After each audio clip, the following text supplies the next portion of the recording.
The news screens across the city were practically screaming Doomsday. Headlines about monsters, mysterious disasters, and cosmic nonsense flashed one after another, leaving people in various shades of mildly panicked to, "Oh well, guess I'll die." At the school entrance, however, the students had gathered for something far more catastrophic than world-ending monsters: gossip. "Bro, this is just another hype train," one kid scoffed, waving at the glowing news ticker. "Remember the zombie rumors last year? Fake, fake, fake." But their attention shifted the moment Shui Qingzi appeared, the school flower, the girl everyone pretended not to stare at but absolutely stared at. "Oh, here she comes," someone whispered. The gossip floodgates burst open immediately. "Didn't she just break up with her boyfriend? Yeah, apparently she was just settling for him. She got into a top university while he couldn't even make it into an ordinary college. Harsh." But honestly, their futures were never compatible. She's like Ivy League. He's the local cafeteria menu. Wait, what was his name again? Fangi? Fungi? Fangi. Pretty sure it's Fangi. As if summoned by sheer gossip magic, Fangi appeared right in front of Shui Qingzi. The crowd leaned in, ready for free front row drama. Shui Qingzi, perfectly composed as if she'd rehearsed this in a mirror, spoke calmly. "I've made up my mind. Our relationship isn't realistic anymore. High school love usually ends with that one realization, that we were never truly right for each other. A lasting relationship needs equal standing and courage. So, let's break up. Even if you tried everything, my decision wouldn't change." The crowd held its collective breath. This was the part where the poor fool was supposed to beg pathetically for another chance, right? Fangi stared with a blank face. Shui Qingzi thought, wow, is he so stunned he can't even talk? The peanut gallery whispered. He's frozen. Bro's about to cry. Poor dude's still dreaming above his league. Finally, Fangi opened his mouth. Alright. Just like that. No drama. No begging. Just a casual shrug of the soul. Shui Qingzi blinked. Wait, what? That's it. If there's nothing else, I'll leave. Fangi added, brushing it off like someone declining extra rice at lunch. He turned to go. Wait. Shui Qingzi called after him, confused and oddly offended by how unbothered he was. No matter what you think or do, I will never come back to you. Fangi glanced back, eyes calm, voice cool. Don't overestimate your importance. You're just the school flower. Boom.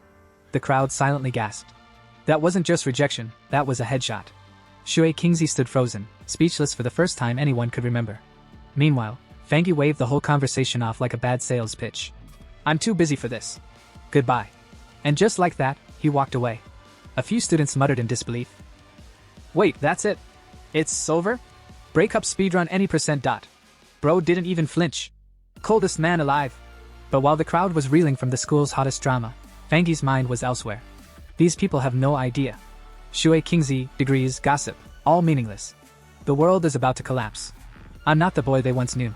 I'm someone who has returned, from the future. Because last night, Fangi had seen it. Flashback, cosmic customer support. The night before, Fangi had been swallowed by strange visions. Shattered images spun around him as if reality itself had tripped over its own shoelaces. Then a countdown appeared before his eyes. 361 days until the revival of spiritual energy. And with it, monsters, chaos, and the complete bulldozing of society's rules. Degrees? Worthless. Reputation? A joke. Bank accounts? As useless as expired coupons. The message declared. A new era is coming. Power will be the only currency. The strong will rise as spiritual practitioners. The weak will be trampled. Naturally, Fangi did the reasonable thing. He panicked. Floating in a cosmic void, he shouted. Who's there? The void responded with blinding light and energy, blasting him like the world's rudest PowerPoint presentation. A glowing panel appeared. System activated, end of universe protocol online. Supreme algorithm engaged. Spiritual techniques will be generated from spiritual beings the user touches. Current techniques 0.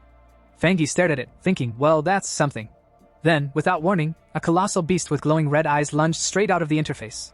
Lightning crackled, jaws wide open, chaos everywhere. Fangi's past life flashed before his eyes. He remembered being an ordinary, powerless human, running through collapsing streets as mutated beasts devoured everything. His homeland burned, his friends died, and in the end, he perished too, consumed by despair and hatred. But in that moment of death, his will to fight back had burned hotter than the flames around him. And somehow, the system had chosen him. Present. Now, standing among gossiping classmates, Fangi's golden-lit eyes carried a new weight. This year, I will change everything. I will use every event, every chance, every battle. Petty love stories and high school drama? They're behind me. Ahead lies the rise of spiritual power, and the end of the world as they know it. The system's voice echoed in his mind. User bound. path initiated. Everything in the world can be used to forge techniques. Fangi smiled faintly, walking away from Shui Kingzi as if nothing had happened. After all, who cared about a breakup when the apocalypse was about to begin? Meanwhile, in the wider world, the officials of Zia went on TV with straight faces and doomsday-level seriousness. Citizens, humanity is facing an unprecedented crisis. Forget your textbooks, your degrees, your carefully memorized math formulas. They're useless now. You must adapt to the unknown. Very reassuring. Truly confidence-inspiring. Fangi, standing among a crowd of half-bored students, thought, yep. This is it. The beginning. The officials weren't even pretending to calm the public. No, everything is under control. No, trust the government. Just good luck, don't die. Nearby, someone's phone buzzed with an emergency alert. The screen flashed bizarre images, distorted landscapes, twisted animals, a big red warning. People muttered uneasily. Strange. Fangi narrowed his eyes. In the old timeline, news like this would have been instantly censored. Zia's way was usually subtle. They didn't scream. We're all gonna die. They'd issue indirect warnings like, please wear sunscreen, and also maybe build an underground bunker just in case. It was slow. It was tiring. But at least it didn't evolve into rioting and looting like the neighboring countries. For Fangi though, every strange thing had a new meaning. The system had told him anything unusual could become a source of power. So when his phone flashed a new headline, highest UV levels in a century at King Chan University, freshmen please bring sunscreen, he didn't laugh it off like everyone else. The students around him chuckled. Wow, the university paid to trend, huh? Extreme UV? Bro, my skin's already fried, nothing new. Fangi ignored them. He looked up at the sky. The clouds above didn't match the warning reports. Even stranger, his phone showed the UV index at 0. Yet King Chan University, just 15 minutes away, was supposedly cooking under lethal sunlight. He smiled. So it begins. Welcome to King Chan University, where the sun hates you. By the time Fangi arrived at the north gate, the casual sunscreen notice had turned into something biblical. The sun blazed unnaturally, scorching the ground. Students ran, shrieking as the heat became unbearable. But Fangi? Calm. Cool. Watching glowing motes of light float lazily in the burning air like fireflies from hell. He crouched and touched one. Zap zap. The light pulsed and exploded into him. Ag hey! The crowd gasped. Some shaded their eyes. Others whipped out their phones. Bro just went Super Saiyan. No dude, that's Ultra Instinct. Nah, that's gotta be DLC powers. Pay to win, I swear. Meanwhile, Fangi screamed as solar energy tore through his veins. His skin burned, his vision exploded into golden light, and for a moment, he genuinely thought he was about to die. Then, the system chimed in like a smug video game announcer. Solar attribute template activated. Congratulations. Golden sun breathing technique acquired. Light erupted from his body. His hair turned white, his eyes blazed gold, and lightning danced around him. The bystanders? Absolutely losing their minds. He looks like a god. Or a glowing rotisserie chicken, can't tell. Meanwhile, the freshmen welcome. At the university's registration area, the mood couldn't have been more different. Shui Kingzi arrived, instantly stealing the spotlight as multiple boys tripped over themselves to offer help. Need help with your luggage? Join my club, we have air conditioning. Free flyers. Take one, it's limited edition. Shui Kingzi rejected them all with a polite but firm. Thanks, but no need. She stood beside her new classmates, unimpressed. These boys are hopeless. Completely love-struck. Then the explosion of light hit. Boom! The ground trembled, the sky lit up, and every student turned to see the north gate glowing like the sun had decided to attend orientation. The loudspeakers crackled. Attention! Please stay away from the north gate due to, an incident. Shui Kingzi's eyes narrowed. Something strange is happening again. At the north gate. The scene was chaos. Smoke, flames, glowing energy. And Fangi standing in the middle of it, radiating like the second coming of the sun god. The system panel hovered before him. Golden sun breathing technique unlocked. Writing points gained, 59. Writing points? He muttered. What the hell do I need, an essay grade? Whatever. Must be useful. As the golden aura surged around him, the system clarified further. By staring at the sun and breathing in solar heat, user may strengthen their body. So basically, become powerful by roasting yourself alive. Great. The crowd formed quickly. Some students screamed. Some laughed nervously. Some swore they felt the temperature drop instead of rise. Then the president of King Chan University stormed in with security. Why are you all still here? Warnings were issued. Back to check-in or you lose points. A hooded officer barked. Seal the north gate immediately. Re-establish the perimeter. The president, sweaty but authoritative, nodded. Another system notification flashed in front of Fangi. Contaminated zone level 1 purified. He froze. Wait.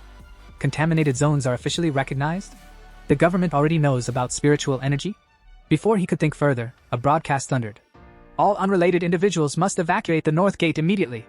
Military forces rolled in, rifles raised, sealing the area. The crowd buzzed with fear and confusion. Are those soldiers? What's going on? Why does it feel like a sci-fi movie?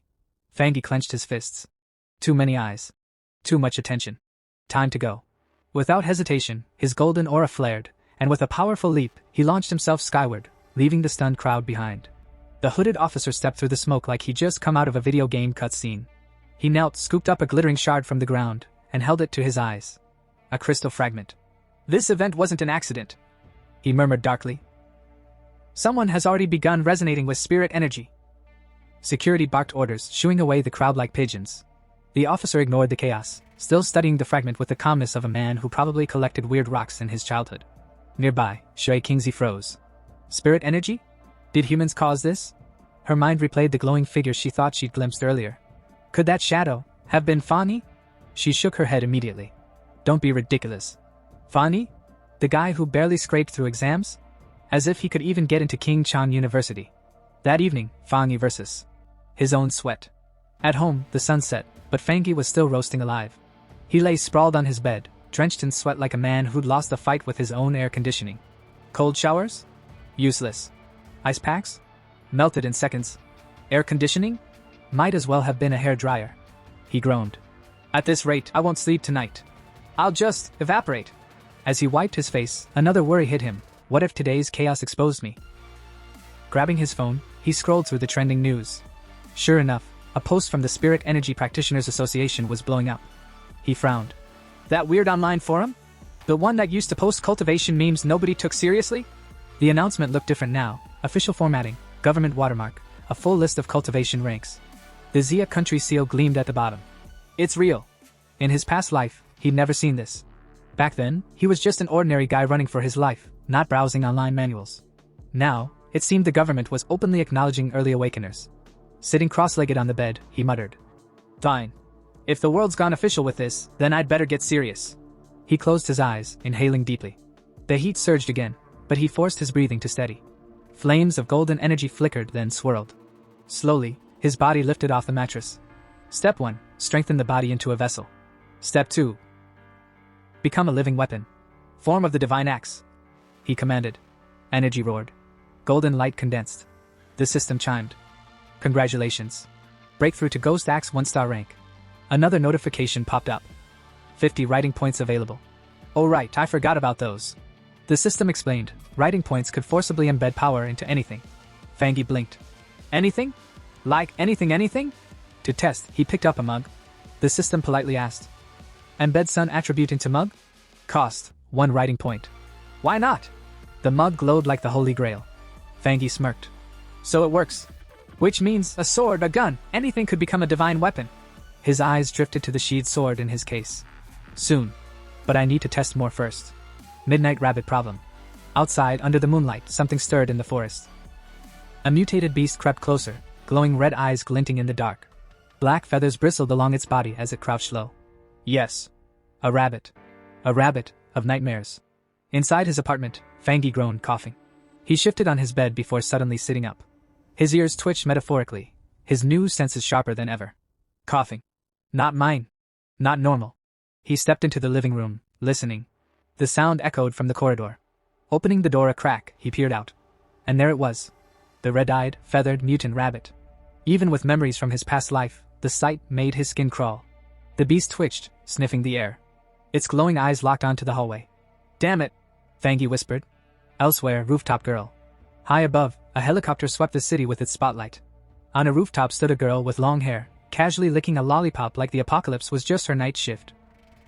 The rabbit who consumed the dark spirit fruit is still on the loose, she said into her comms. Speed is abnormally high. Keep tracking. With that, she launched off the rooftop, flipping through the sky like an acrobat. Midair, she stiffened. Her senses flared. I've detected the beast's dark energy again. It fled 20 kilometers to a residential area. Her voice sharpened. Immediate pursuit. Protect the residents. Stay cautious. The spirit fruit's effect isn't complete. It may still grow stronger. With a kick against the wall, she vanished into the night, streaking like a comet. Down below, a random pedestrian looked up, jaw hanging. Did I just see Sailor Moon? Inside the Central Channel manga department, one poor overworked editor rubs his eyes and mutters. Am I hallucinating from deadlines again? Or is there seriously someone jumping in front of the moon? His colleague, still red-eyed from inking panels all night, snaps back. Hallucinating? The only hallucination I see is you imagining you're done with the manga. Get back to work, we're on the 65th floor. But before the scolding can continue, the office lights flicker.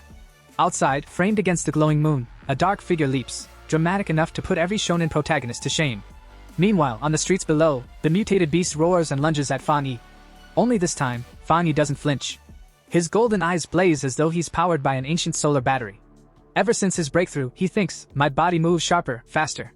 It's like the beast is charging at me in slow motion. Crackling golden energy coils around his hand, lighting up like he just grabbed hold of the sun itself. Already?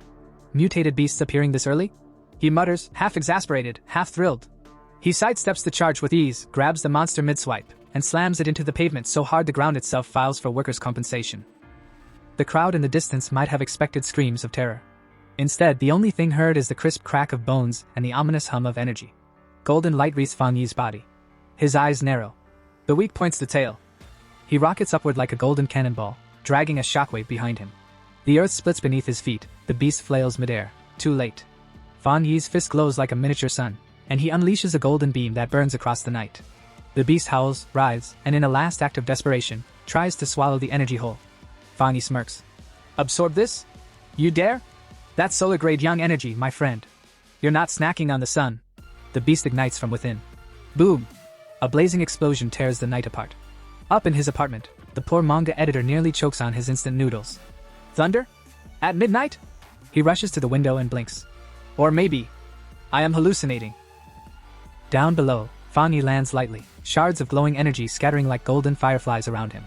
He dusts off his sleeves as though he hadn't just vaporized a nightmare rabbit monster. Fragments of a red eye roll to his feet. He stomps once, grinding it into the dirt with casual disdain. The beast was desperate. Reckless. Hungry. He mutters. Darkness-driven, but starving. If I hadn't awakened, I'd be dinner right now.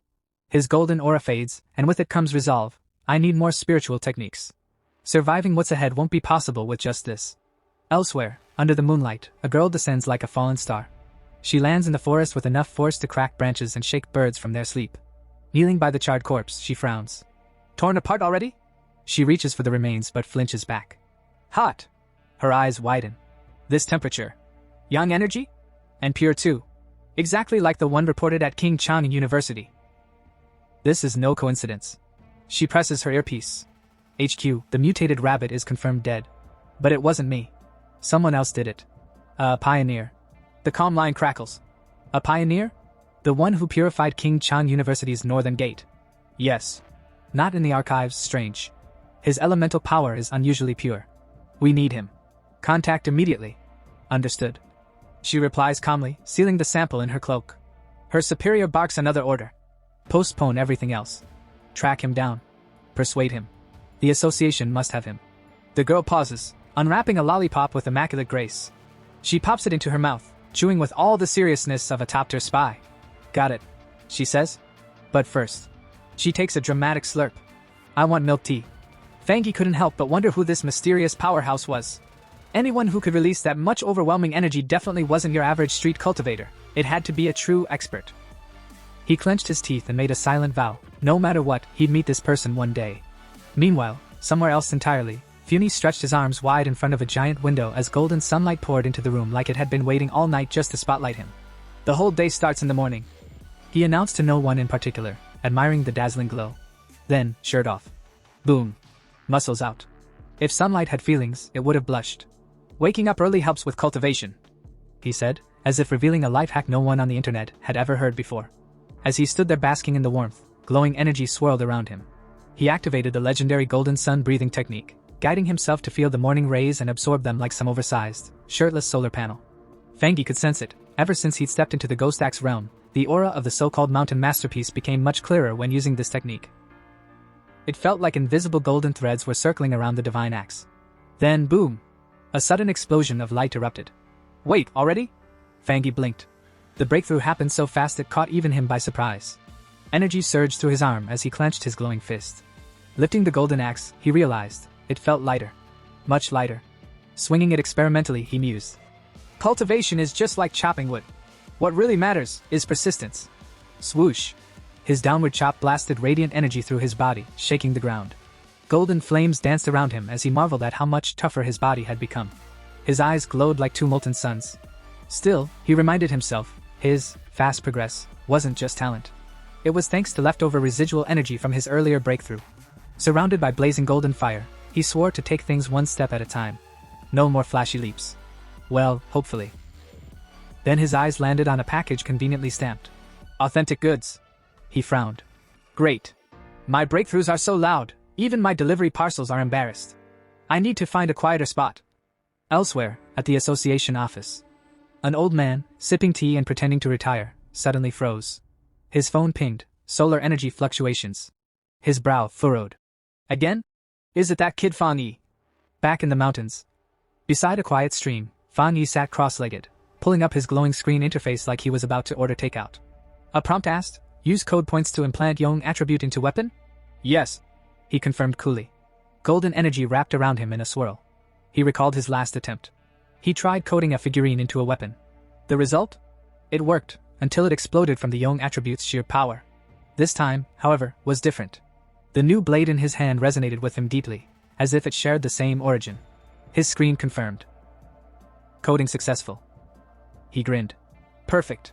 Let's test it. Swish, boom. The swing unleashed so much energy he nearly started a forest fire. Coughing in relief, he muttered. Okay, maybe a little too perfect. Enter the girl. She dashed into the scene, smoke swirling around her. Seriously? I just went out for milk tea. 1 coupon. And now this? Damn Mercury retrograde.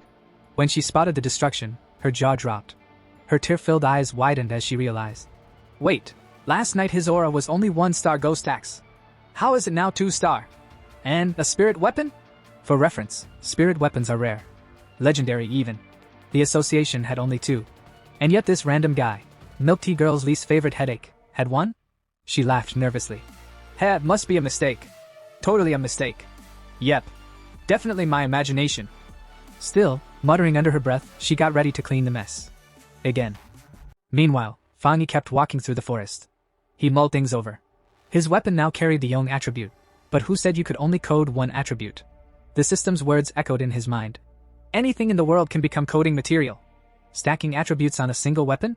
Now that sounded fun. His phone buzzed. A message. Hey, are you a pioneer?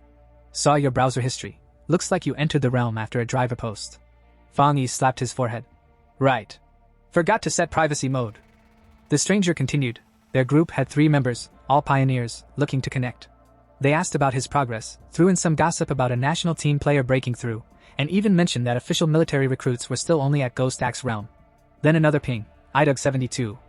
New pollution zone just opened. Wanna team up? Safer, and we split the loot. Attached, a file named Dark River Molten Dragon. Curious, Fangi opened it.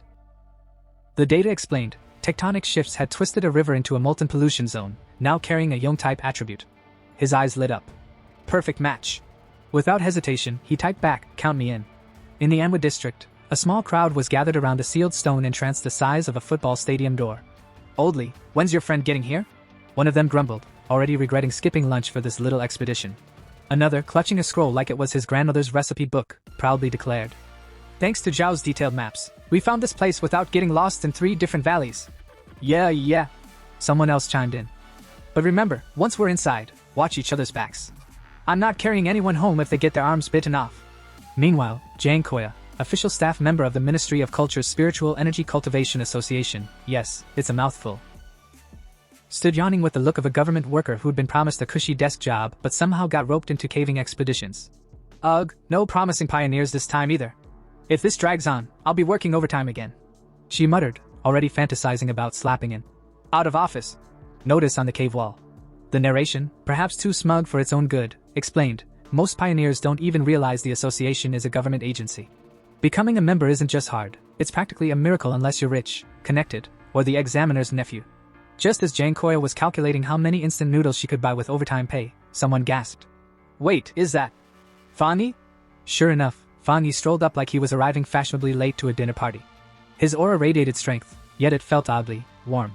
Not oppressive, not scary, more like standing near a campfire instead of being roasted alive. "It's nice to meet you all," Fangi said with a polite bow, as if he hadn't just made everyone else feel like peasants in the presence of royalty. Koya squinted. Ghost Axe Realm, 2 stars. But how does he feel like sunshine instead of a guillotine? She filed that question away for later. "Alright." Someone clapped their hands. "Since everyone's here, time to move out." Inside the cave, Fangi immediately took the lead. "Koya, handle the light." "Of course," she replied, conjuring a glowing orb. The group crept forward, nerves tight as bowstrings.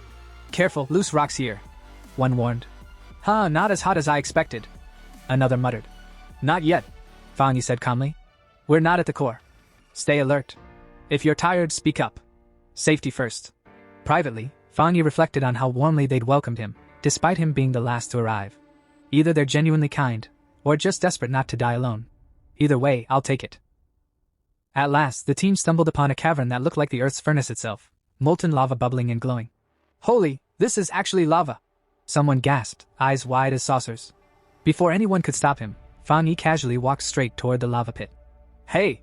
Don't be reckless!" Koya shouted, nearly dropping her light orb. Too late. Fangi plunged his tang blade into the lava like he was dipping bread into hot soup. The group screamed in horror. "Is he insane? Pull him back!" The lava roared in response, flames bursting like fireworks. Yet Fangi stood untouched, calm as ever, while his system dinged in his mind. World anomaly detected, inner flame. Analyzing. Conclusion, extremely high temperature, explosive properties. Also, don't try this at home. The system then began reciting technique descriptions like a shopping channel. Crimson Flame Blade Technique.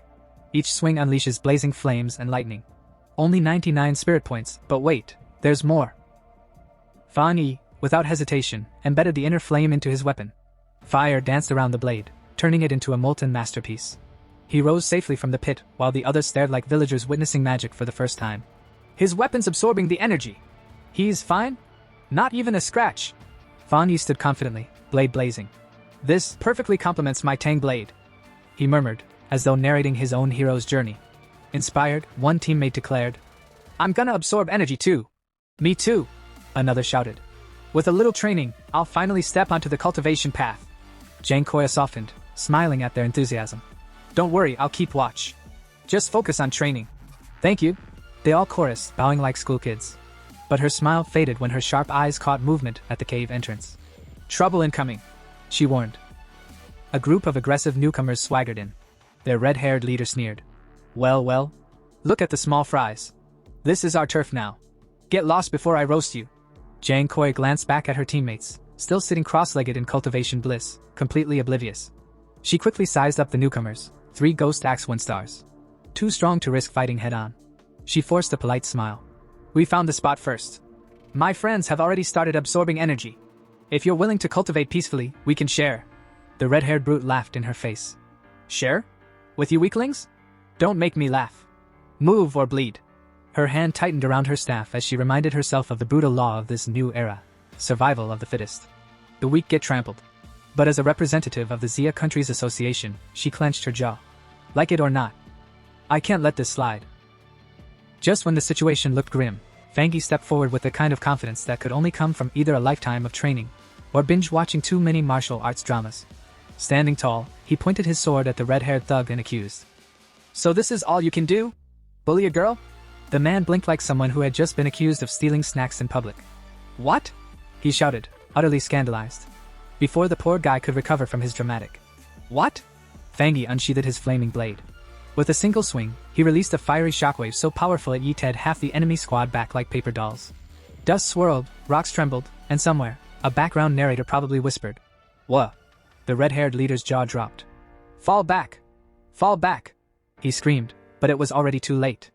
Fangi's flaming slash detonated like a firework festival gone rogue, tossing enemies into the air like discount fireworks. One of Fangi's teammates, still recovering from the energy shockwave, muttered, What the hell just happened?" Cool as ever, Fangi reflected. This world fell to ruin because cultivators worship strength alone, the strong preying on the weak. And honestly, you can't lecture these types into being good people. You just have to remind them with a flaming sword. So he slashed again. Boom. Another explosion. The enemy leader's expression shifted from slightly annoyed to facing a literal kaiju. What kind of monster is this guy? The group scattered in sheer terror, leaving behind only the smell of scorched pride. Fangi's teammates ran up, wide-eyed and fangirling harder than the nearby village girls. Bro, that was insane! Did you see the explosion? So cool! Fangi just smiled modestly. They crossed the line. But enough flexing, we've got the energy we came for. Time to bounce. As the squad prepared to exit the spirit zone, they whispered about how destructive his attack could have been if it had actually landed full force. Meanwhile, Zhang Xiaoya, watching quietly, clenched her fist. Her inner thoughts screamed. This guy isn't normal. He's a top-tier pioneer with elite talent. I need to report this.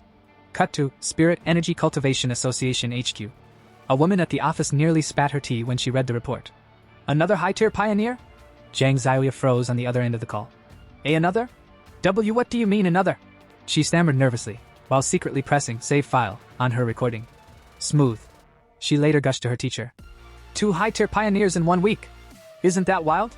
The old man groaned like someone who just got homework dumped on him at age 50. Luck? Please. Anyone with a high-tier attribute is about to become a big deal. And honestly, I'm too old for this nonsense. Somebody fire me already. Meanwhile, Fangi strolled into town wearing a hoodie and carrying his sword like it was no big deal. Girls passing by whispered, OMG, he looks like a main character. Cue Fangi's inner monologue. I'm not cool. I'm just cosplaying. Then came the breaking news alert on his phone. Glowing skies in the east, purple aura, even a dragon sighting. Cultivation cliches leaking into reality. Fangi sighed. So my inner flame is stronger than I thought. Guess it's time for more golden sun breathing. 5 minutes later, at the back mountain, Su Mantang, aka by King, aka the one who clearly skipped leg day for sprint training, sensed the energy surge and panicked. Wait, someone's breaking through to the 3-star Ghost AXE realm? Who even does that? She raced to the scene only to see Fangi in full anime protagonist mode, cross-legged, glowing eyes, golden flames, lightning crackling everywhere. Above him, energy condensed into the shape of a divine axe. Su Mantang nearly fainted. Is this guy for real? I nearly died vomiting blood last time I tried. And he's glowing like a walking thunder god. The divine axe pulsed with overwhelming energy. Fangi, calm as a monk on vacation, just sat there controlling it with precision that most cultivators would kill for. His aura screamed. Heaven's chosen one. Su Mantang's jaw, on floor. Her inner monologue. He's not just a genius, he's a monster. A really handsome monster, but still a monster. Suddenly, boom. Fangi rose into the air, golden lightning erupting everywhere, breaking through to the 2nd star of the Ghost Axe realm. Su Mantang braced herself in the storm, hair whipping like a shampoo commercial gone wrong. 30 seconds and I already can't get close.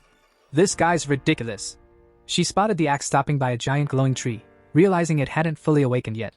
But before she could collect herself, Fangi reappeared behind her like a ninja. Calmly, he said, keep my identity a secret for now. Su Mantang blinked, then fumbled for her badge like it was an Uno reverse card. I'm Su Mantang, official Spirit Energy Association scout. Look, ID proof. Fangi raised a brow.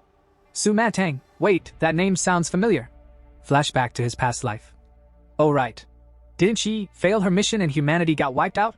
Yeah, that was awkward. Out loud, he just nodded politely. Su Mantang beamed. See? You can trust me. Fangi. Sure. I'll think about it. Then vanished like Batman after a mic drop. Su Mantang groaned. Why do I always miss my chance? And now I've got to write another report. Kill me now. Just then, her earpiece buzzed. Alert. An abnormal has reappeared. Her blood froze. It's active again? No way. I'll never forget what that monster pack did last time. She clenched her fists. Fine. If Fangi's a monster born of thunder, then I'll need him for what's coming next. Dark red creatures with twisted forms crawled through the ruins of the city like cockroaches after a power outage. They hunted, bit, and killed for no reason other than being horrible neighbors. Some attacked at random like drunk hooligans, while others moved with strategies so complex it made humans wonder if these monsters had taken online strategy courses. The Spirit Energy Association, in their infinite wisdom, had officially labeled them abnormal beings, which was really just a fancy way of saying, we have no clue what these things are, but they bite, so kill them.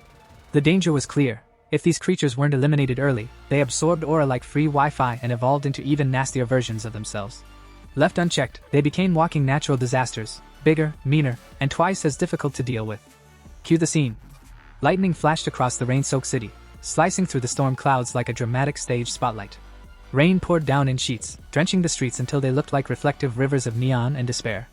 Emergency warnings blared across giant electronic screens, flashing messages like, Warning, warning. This zone has entered. You really shouldn't be here. State. Civilians, please evacuate immediately. Warning. Passers-by muttered, shaking their heads. These anomalies are getting too frequent. One complained. Another sighed. At this rate, the monsters are going to start asking us to pay rent. Amid this chaos, Fangi, hood pulled over his drenched hair, stepped into a puddle with the confidence of a man who clearly didn't care about wet socks. He tilted his head up at the sky, narrowing his eyes at the pressure rolling in the atmosphere. Lightning wasn't just striking, it was flexing. The center of the storm is still moving, he muttered, as if scolding a misbehaving dog. With that, Fangi darted up a flight of slick stone stairs, his boots splashing as he sprinted. He stopped briefly to glare at a mountain in the distance, now being struck repeatedly by purple lightning. The signal is coming from there, he whispered. And then, without hesitation, because hesitation was for the weak, he leapt forward into the storm. Meanwhile, at the Spirit Energy Association emergency meeting, a giant holographic screen flickered to life, showing Yu Huang Peak getting fried like a French fry in a fryer. The spiritual energy levels are rising, reported one nervous staffer. Danger level increasing rapidly. A man in a suit adjusted his glasses gravely. This is serious. Translation. We're all screwed, but I'll pretend I'm calm about it. Another official added. Even Ghost Axe Tier 3 elites would have a 100% fatality rate in that zone. Everyone gasped. Papers shuffled. Coffee was spilled. Bai King, the unfortunate soul tasked with explaining the mess, bowed slightly. In 1 hour, the zone will need a new emergency classification.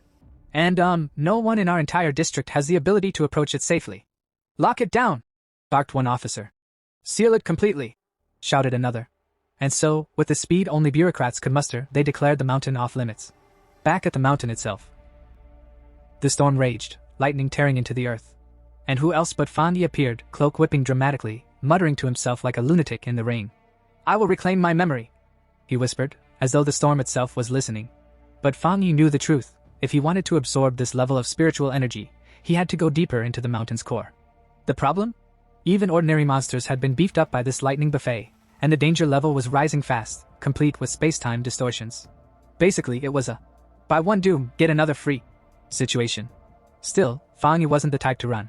He had mastered the golden sun breathing technique and the flame blade, but he also knew his body wasn't exactly built for unlimited overclocking. Too much strain, and he might snap like a cheap USB cable. So, naturally, he grinned and pushed forward anyway. Only by pushing my limits can I survive, he muttered, tightening his grip on his blade.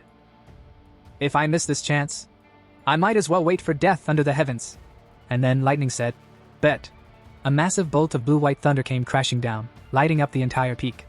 Fangi braced, screaming through the pain as sparks and fire coiled around him.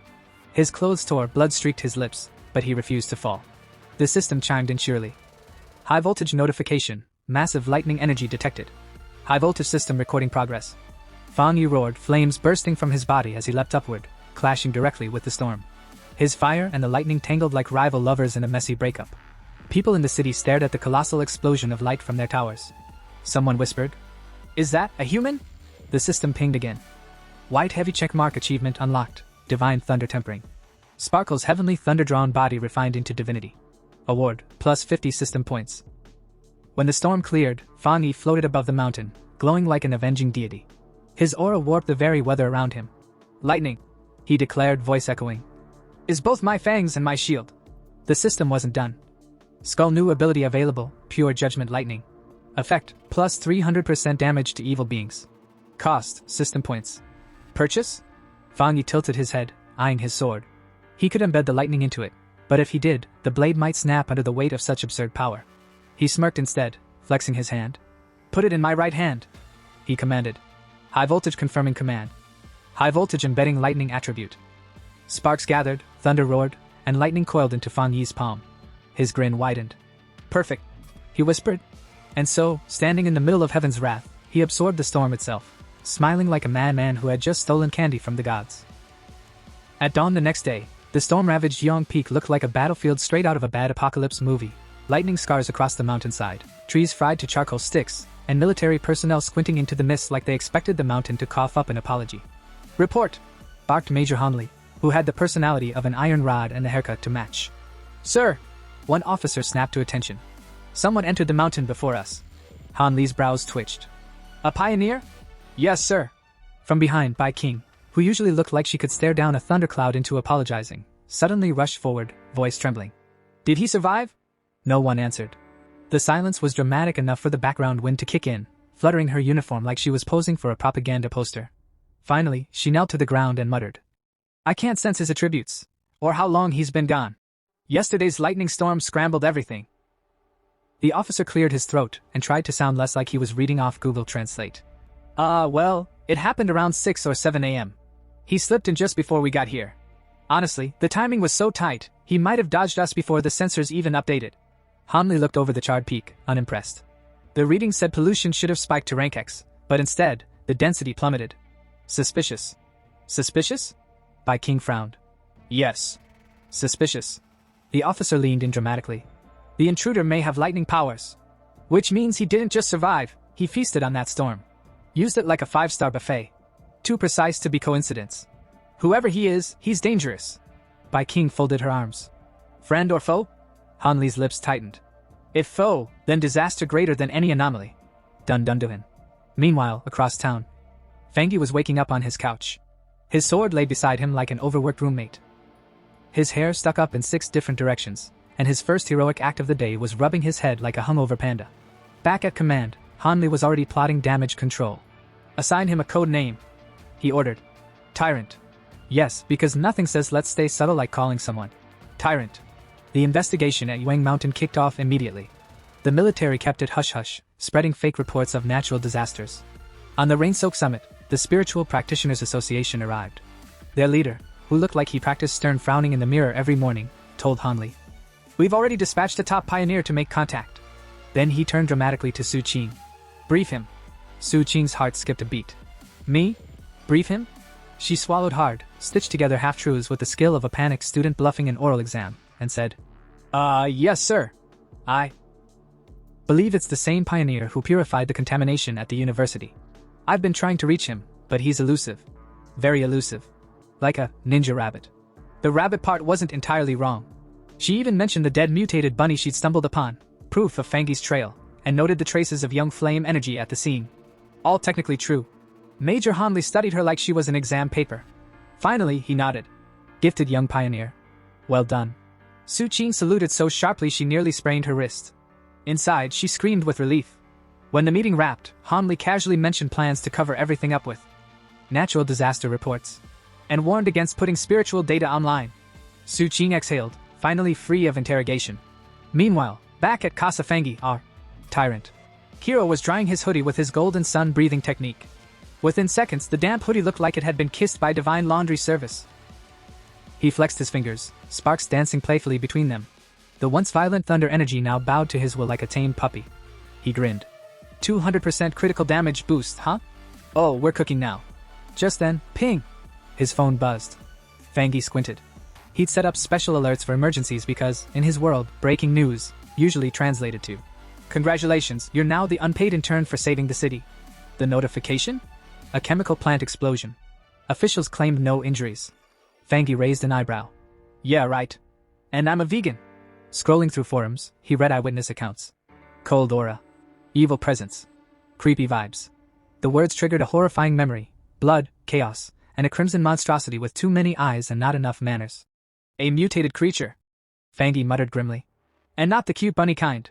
His fist crackled with blue lightning. He knew these abominations grew stronger if left unchecked. Tonight he'd hunt it down. Surrounded by a storm of electricity, Fangi smirked. Time to test my 200% critical damage boost. That same rainy night, the streets were empty and slick, reflecting the storm like a broken mirror. Blurred figures darted across rooftops, an elite squad cloaked in black, moving like shadows given legs. They were the Destroyer Squad, specialists in hunting things that went bump in the night, then tore people in half for dessert. Their current headache? A creature codenamed Candle Knight. One operative reported grimly. Target sighted earlier, but it slipped away. Not surprising. Candle Knight had the uncanny ability to melt into the dark. And unlike moody teenagers, it actually thrived there. Worse, it gave off a low, sinister sizzling sound, like bacon frying, except the bacon was human. High above the city, lightning split the sky as the squad regrouped on a rooftop. Their leader, silver hair, battle-scarred face, eyes that screamed. I haven't slept since the Cold War. Knew the storm tilted the odds in the monster's favor. Still, with grim determination, he growled. We stop it. Tonight. At Central Command, an operator filed the report. Priority level, red. Time frame, 12 hours. The extermination order was sealed and transmitted with all the urgency of an overworked bureaucrat slamming. Reply all. The squad got their orders. Hunt it. Kill it. But don't die like amateurs. Red dots glowed ominously on their digital map, marking multiple threats across the nation. 12 hours wasn't ideal, but hey, national resources were stretched thin. Candle Knight would have to settle for being killed on a budget. But then came the snag. A warning buzzed across their comms. The area was currently under the jurisdiction of the Spiritual Energy Cultivation Association. A profile photo popped up, Su King, local prodigy and, according to every gossip forum, the one who outworks caffeine. The squad leader sighed, pinched the bridge of his nose, and requested her assistance. Her reputation was flawless, her attitude less so. Elsewhere, Su King raised an eyebrow. Since when am I this famous? Did my fan club pay for ad space? Minutes later, under pounding rain, Su and her cloak team arrived. Perching above like dramatic gargoyles, she smirked. So, you're the ones dragging me out for overtime? The silver-haired captain, who hadn't smiled since the invention of umbrellas, responded bluntly. Candle Knight is a man-eater. This isn't a casual favor. One of Su's teammates immediately bristled. Wow, who gave Mr. Personality the megaphone? Su pivoted with a mock bow. Well, if you're so capable, you clearly don't need me. She turned to leave, cloak swirling dramatically for emphasis. Her squad trailed after her, muttering. Does she always roast people this hard? One asked. Relax, it builds character. Another shrugged. Panic flickered across the destroyer captain's scarred face. He actually called out. Wait. And swallowing his pride, pleaded. We need you. Candle Knight is unlike anything else. If we fail tonight, innocent lives will be lost. That hit the right chord. Su sighed, rolled her eyes, and finally agreed, though she muttered something about extra pay or I walk. Just then, one squad member stiffened. Contact. The city seemed to inhale as a portal ripped open above. Shadows coiled like smoke. Then came the eyes, red, burning, unblinking. File number 7, Candle Knight. Likes darkness, dampness, chewing on pedestrians. Destroyer squad. The captain commanded. Begin operation. The beast lunged, faster than thought, a blur of claws and sizzling darkness. The squad's formation snapped into place like clockwork, north, east, west, south. A coordinated trap. Steel clashed with shadow. One operative struck true, drawing a shriek that rattled teeth. But Candle Knight responded with a swipe so brutal it carved a car in half. Red eyes blazing, it spun into a vortex of dark energy, screaming in fury. Dodge! Soundwave incoming! Su barked. Too late. The spiraling shockwave erupted, flinging fighters across rooftops like soggy ragdolls. Masonry cracked, sparks burst, and one soldier groaned. I think it dislocated my dignity. Their captain, bleeding from the arm, staggered upright. If I hadn't dodged, my bones would be dust. He spat blood and added. If it remains in the city, catastrophe is inevitable. Candle Knight howled, body glowing a sickly green. Dark energy pulsed outward, corroding the rooftop as though the world itself was melting. With startling speed, it began digging into the ground, carving a tunnel with acid breath. It's trying to burrow! A squad member shouted. Everything it touches corrodes instantly. We don't have a counter-element strong enough. One soldier quickly calmed them. It can't dig out instantly. Hold formation. We're intel support, not a marching band. Stay sharp. Then BM. Candle Knight burst from the ground, claws first, and sent another operative flying into a billboard, which ironically read, Think Positive. The squad leader roared. Don't let it escape. Chase it. They followed the glowing green energy trail through the storm until they reached another rooftop. A spike in spiritual energy nearly blinded their scanners. One member raised a hand. Careful. We wait outside. The target's inside, and it's not alone. Inside the abandoned factory, the squad's lead scout was hunched over, fiddling with a gadget strapped to her wrist, a sleek little thing blinking faintly like it was half asleep. Is that the association's new auxiliary tool? The squad leader asked, raising a brow. She puffed her chest a little. Yep. This beauty can track anomaly levels. The average squad can handle up to 50. She paused, then added in a smug tone. The one we were chasing earlier? Barely 48. Child's play. The device suddenly screamed to life, its readings spiking violently. 80. 85. Climbing. Everyone stared. She blinked. Okay. Not child's play. Before anyone could process, a shadow uncoiled above them. A massive serpent draped across the steel beams like it owned the place. And if that wasn't bad enough, a loud crash thundered from behind. Great. Someone muttered. 2 for 1 special. Bai King clenched her jaw. We've been tricked. Candle Knight lured us here, and now the serpents joined the party. The leader barked an order. We're retreating. Straight to the door. If it wants to stop us, it'll have to show itself.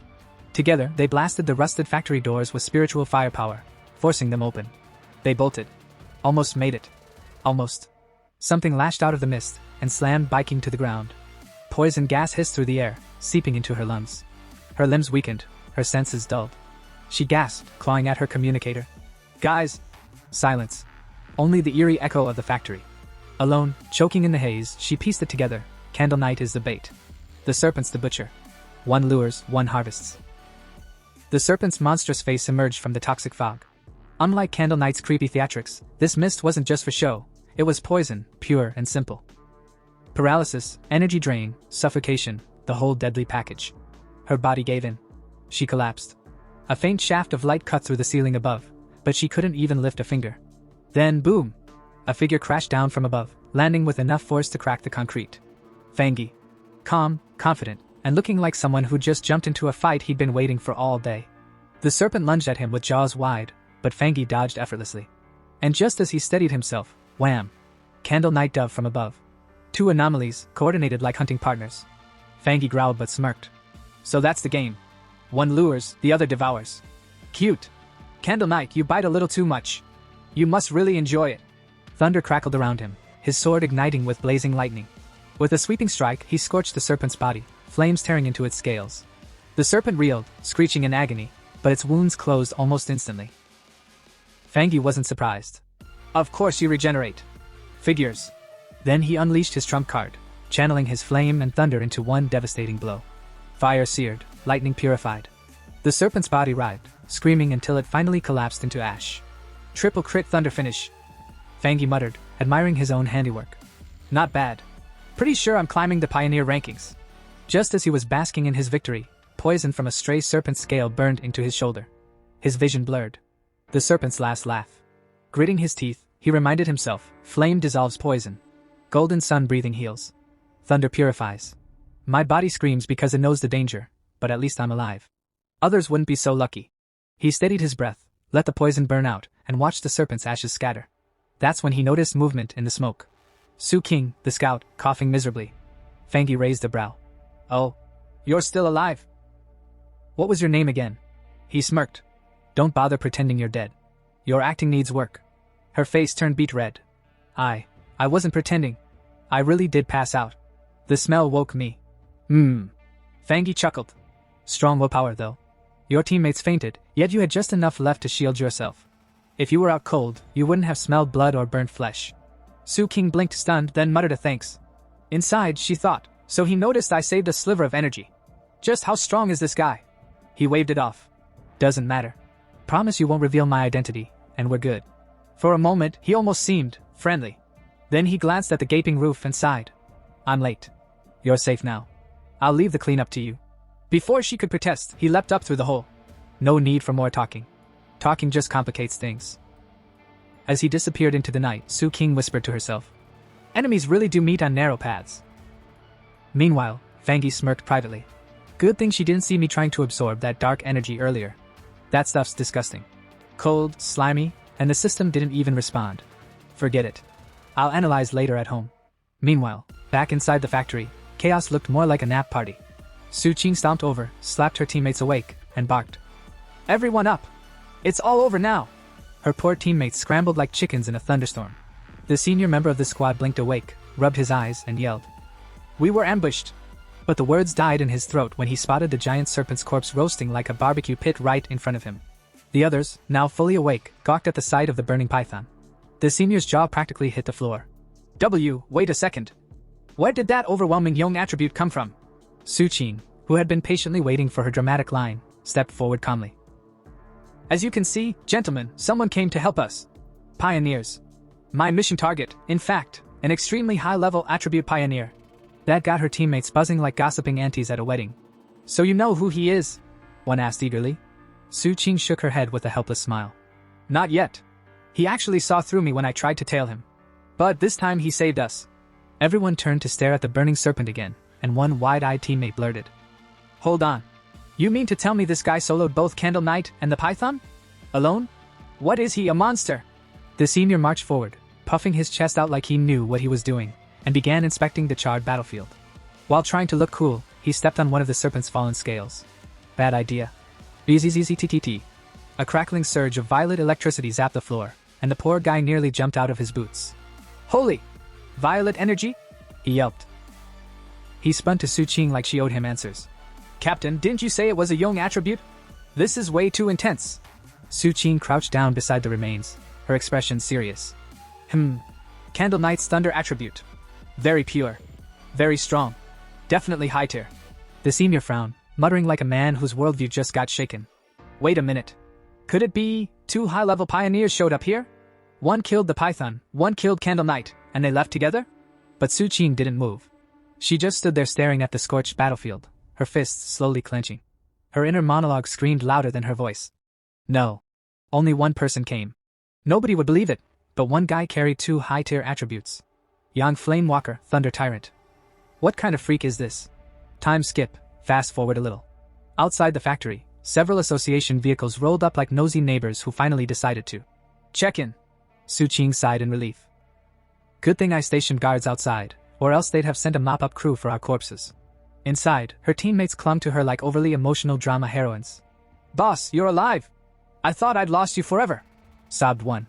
If you had died, what would I do without you? Cried another. Su Qing stared blankly.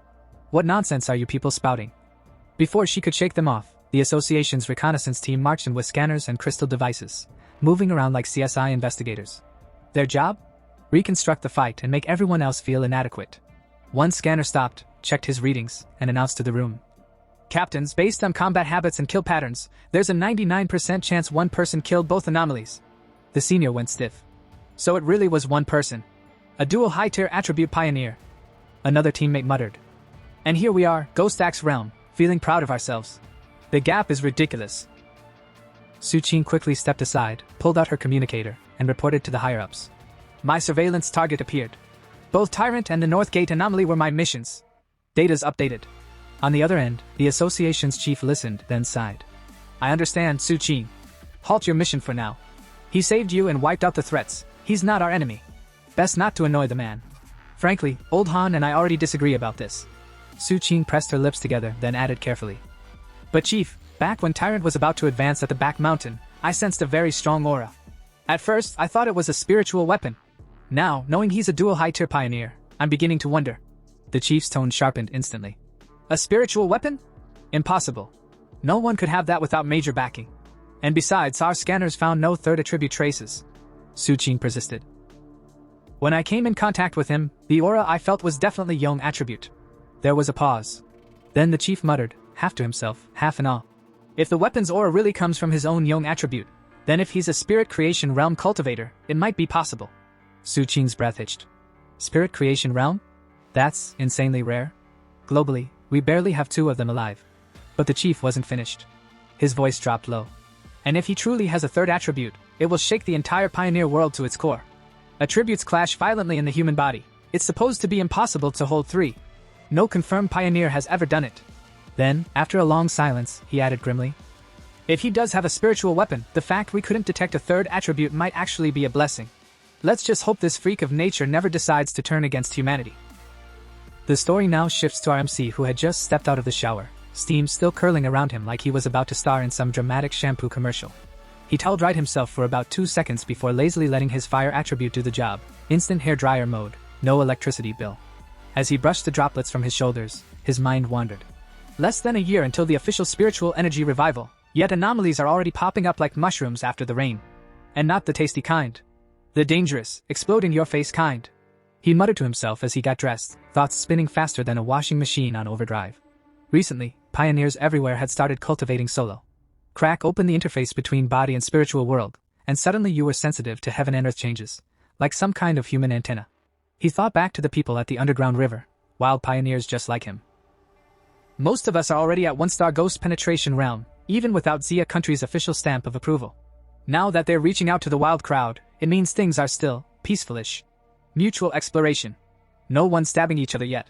Still buttoning up his shirt, he frowned. But even if the government's association exists, it hasn't gone public yet. Rumors are everywhere. Instability, weird phenomena. It's obvious they're trying to protect people while also quietly yelling, guys, trouble's coming. He froze halfway, staring at the floor, memories flashing of his past life, buildings crumbling, cities burning like giant bonfires nobody asked for. His jaw tightened. That's the problem. I can feel it. The government doesn't have the guts to launch full-scale cultivation. Too many people. Once the truth gets out, order collapses faster than a bad Jenga tower. Panic, unrest, chaos. Even official pioneers won't stop it. Internal and external threats will crush everything. In that sense, their slow and careful approach isn't wrong. After all, human hearts? Way scarier than ghosts or gods. He sighed, but then his brow furrowed deeper. Still, anomalies are growing faster than I expected.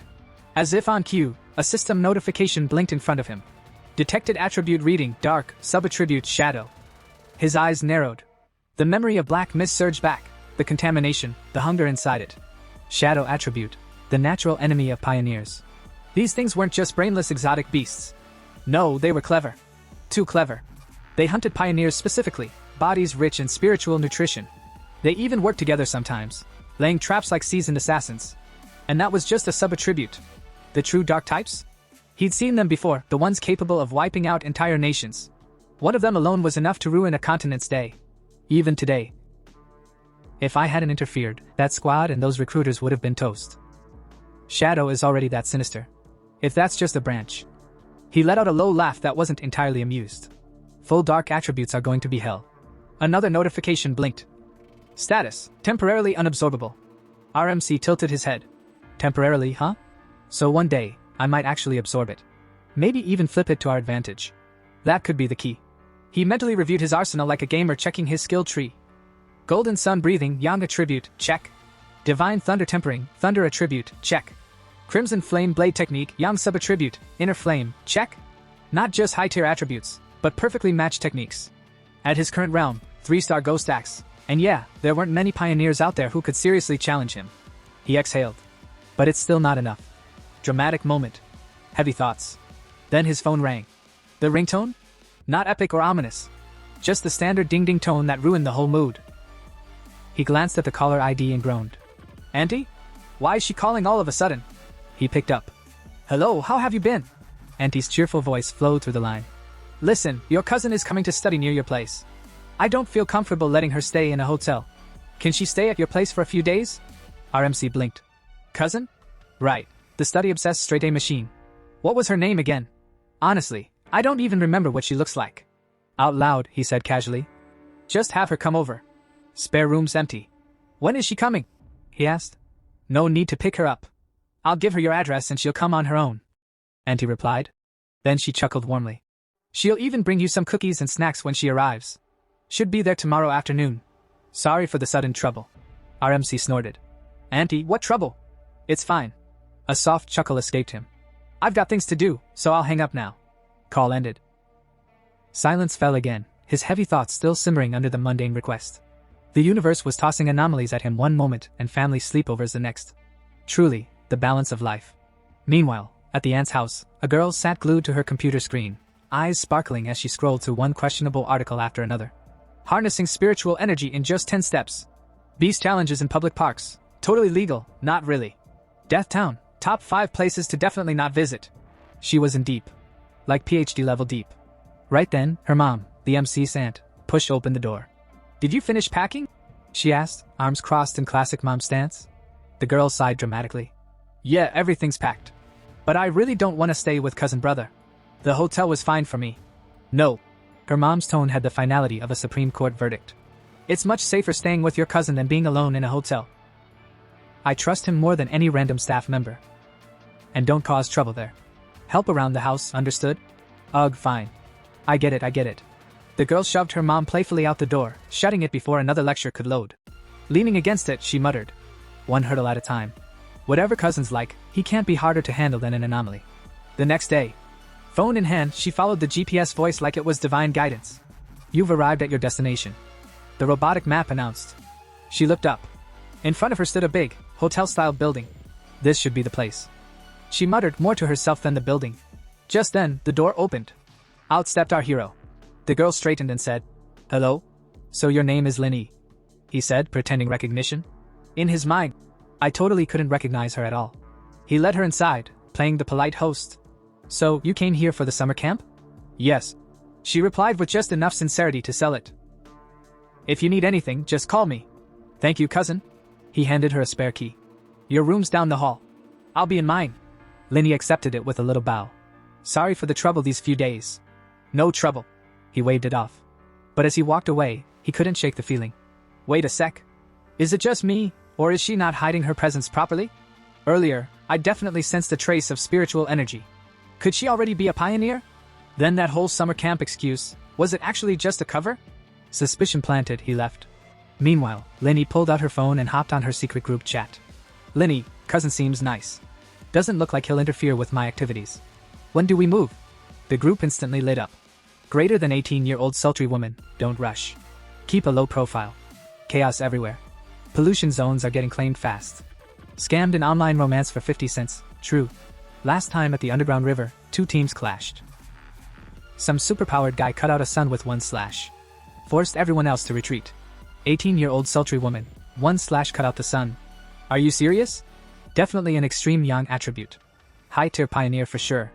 Scammed in online romance for 50 cents, it's real. I swear. Lenny, that's why we must stay cautious. Spiritual energy revival isn't official yet. Everything's hidden. Who knows how many monster-level pioneers Zia country has. She closed the chat with a final note. Lenny, alright, I'll wait for your signal. Then, thinking to herself. Forget it. I've just arrived. Better not cultivate right now. If cousin catches me, it'll be impossible to explain. 3 days later. Our hero was already regretting this. Co-living arrangement. Who would have thought my cousin would actually be a cultivation hazard? Every time he tried to meditate, she knocked. Every time he tried to breathe golden sun energy, the glow threatened to spill through the walls. Even worse, Lenny had started cooking. Cousin, dinner's ready, she chirped. Tonight's menu, tomato beef stew, cold cucumber salad, and corn rib soup. Our hero sat down, impressed. Wow. You've been really considerate. Let me do the dishes. No need, she smiled. At least I can do this much while staying here. Too polite, too neat, like she's got housework OCD, he thought. But fine. Let her keep dropping her guard. Only then can I figure out who she really is. Just then, her phone rang. Seeing the caller, he teased. Really? Dinner's ready and you're ditching it for a friend's call? Before she could answer, he stood. I'll leave you two alone. I'm going back to my room. Lenny opened her mouth, but he was already gone. She picked up the call. What did you say? Another major world shift tomorrow? She repeated, voice serious. After a pause. Okay. I'll be there by 3. Let's meet at the entrance of Yonghua Town. Outside the window, our hero crouched, eavesdropping like a pro. Yonghua Town? That trendy suburb spot? Just an hour away. Perfect. Inside, Lenny began cultivating. Golden energy flared faintly around her. Our hero grinned in the shadows. Knew it. My cousin's a pioneer too. Already at 2-star Ghost Axe realm? That's crazy talent. No wonder she's weird. And this whole summer camp excuse? Definitely cover for the world shift. His eyes glinted. Every world shift is an opportunity. A new chance to grab techniques, power, treasures. Whatever appears in Yonghua Town, it's all mine. With that, he dashed off at full speed, so quickly Lin Yi's eyes snapped open. A faint unease lingered. That was strange. Was someone watching me just now? The scene shifts to Yonghua Town, where we find Lenny. Beside her stands a girl with the most tragic username in the entire group chat. Scammed in online romance for 50 cents. She wastes no time, leaning toward Lenny with a teasing grin. So, you've been crashing at your cousin's place these past few days, right? Tell me honestly, hot or not? Lenny, thinking of our mysterious protagonist, replies with all the seriousness of a witness giving testimony. Honestly, he's a good guy. Looks wise. Well, he's nothing extraordinary. Definitely not the kind of impressive man you'd swoon over. More like a pretty boy. Hearing this, scammed in online romance for 50 cents looks crushed. Well, that's a letdown. She mutters, as if she just discovered her favorite K-drama star was secretly bald. Before Lenny can say more, another group member strides over.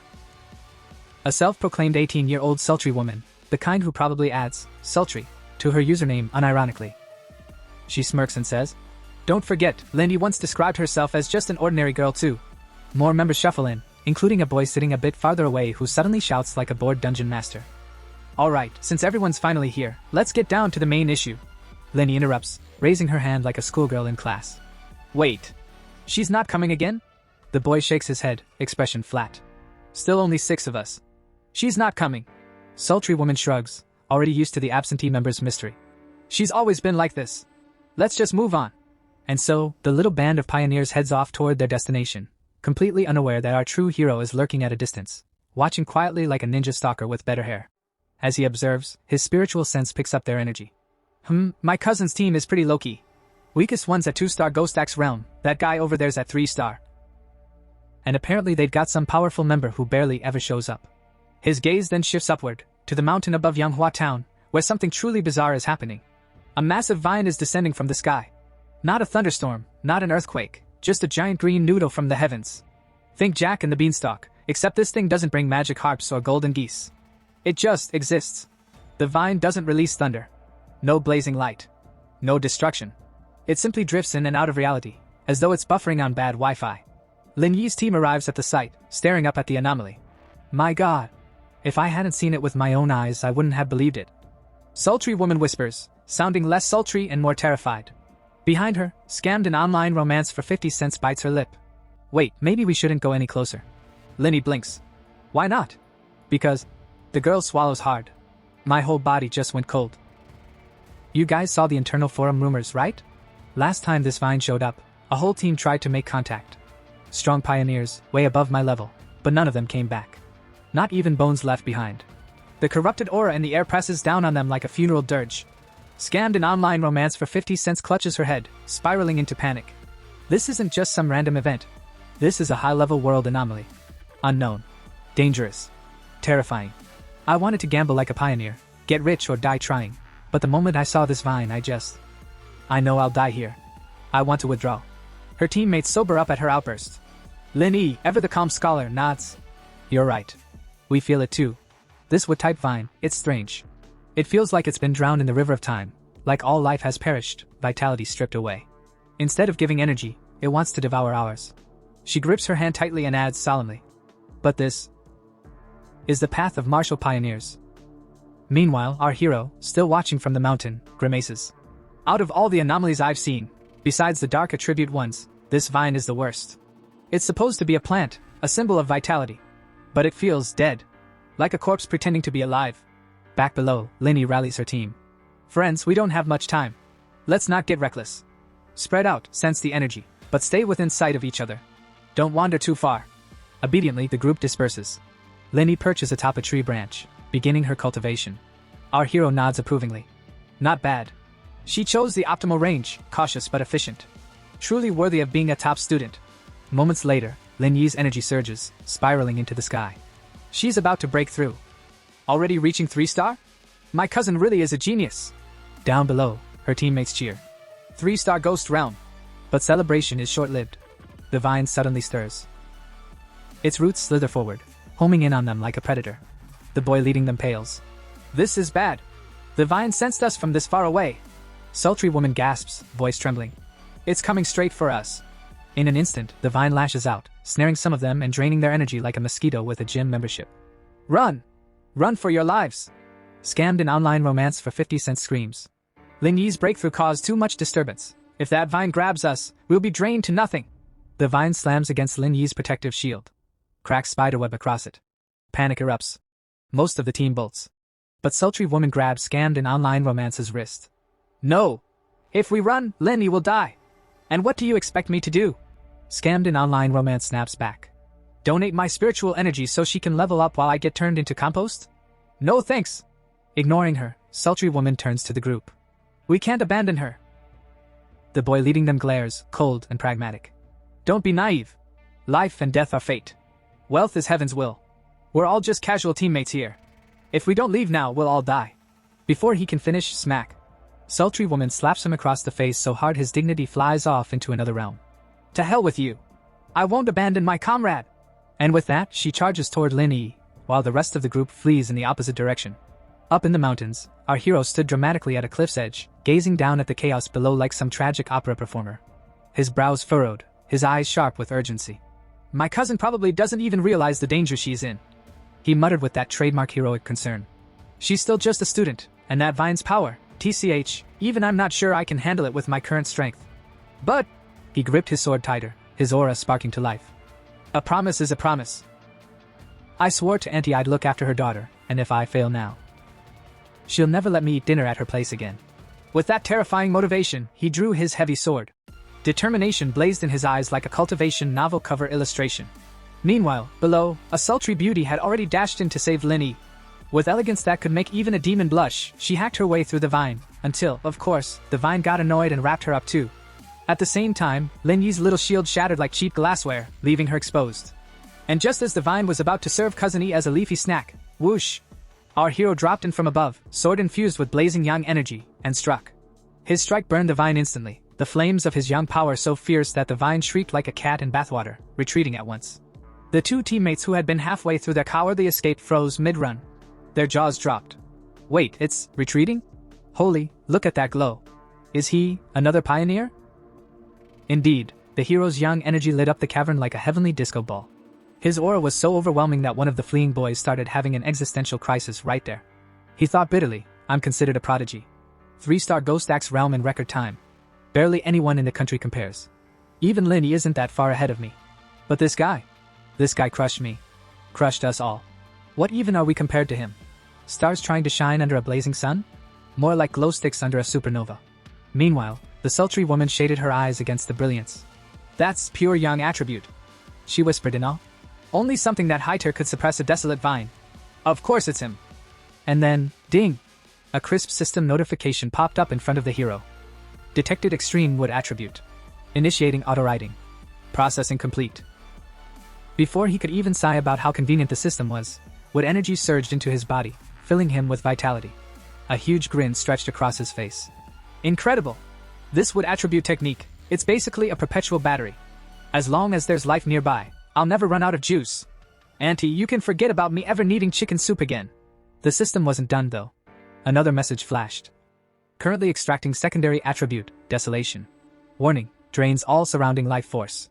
The hero's smile twitched. Then a powerful green aura burst from his body, pulsing with vitality and menace. No wonder this vine grew here, he mused grimly. If it had sprouted in a village, it would have drained miles of land dry. Tyrannical. Terrifying. And now it's mine.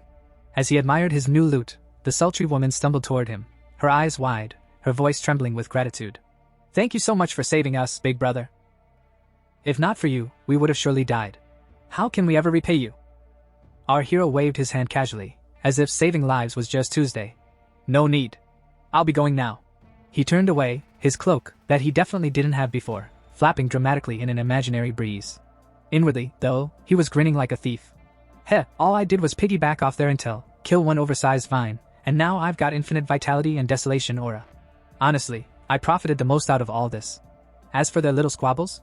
Not my circus, not my monkeys. Better to keep an eye on cousin from now on. Behind him, the survivors could only watch in stunned silence. None dared to speak. Their pale faces showed it all, awe, fear, and the dawning realization that they just met a walking cheat code disguised as a man. Our hero leapt away, mind clearer than a monk after 5 cups of green tea. Danger, after all, has a funny way of stripping away masks, showing who's truly dependable and who's just good at posing in team photos. And this team? Well, let's just say a sack of drunk chickens would have been more organized. Left behind, scammed an online romance for 50 cents, yes, that's his name and yes, it's tragic, fidgeted nervously and asked the captain. He left so quickly. So, what do we do now? The captain sighed, the kind of sigh that suggested both disappointment and constipation, before replying. What's the matter? Regretting not helping him earlier? Too late now. With him gone, Lin Yi's advanced to the 3rd level. Our best option is to cling to this team like leeches at a spa. His gaze drifted to Lin Yi, who was deep in cultivation. She sat serene, wrapped in a faint shield of aura that looked sturdy enough to repel mosquitoes but already had a few cracks. Still, moments later, boom, breakthrough achieved. Energy surged around her like she just downed 3 cans of Red Bull. The 18-year-old sultry teammate practically launched herself forward, squealing. Lin Yi! You finally woke up! The captain gave her a glance, then leaned toward nervous 50 cents, whispering like a conspirator in a cheap drama. Now it depends on her. If she's rational, she won't burn bridges with us. But forget that for now. Focus on that mysterious man. He's the real problem. Lin Yi blinked, groggy from her cultivation nap, and stared at the scene. Why are 2 of our teammates dead? And also, why do these vines look like they auditioned for a horror movie? Before anyone could answer, a wave of scorching yang energy blasted from behind.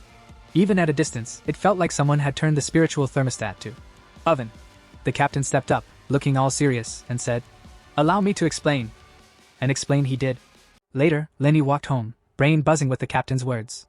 A mysterious powerhouse had appeared, flat in danger, and left without so much as a business card. Supposedly, even the feral vine that had been terrorizing them now floated in the sky like a chastened balloon, refusing to come back down.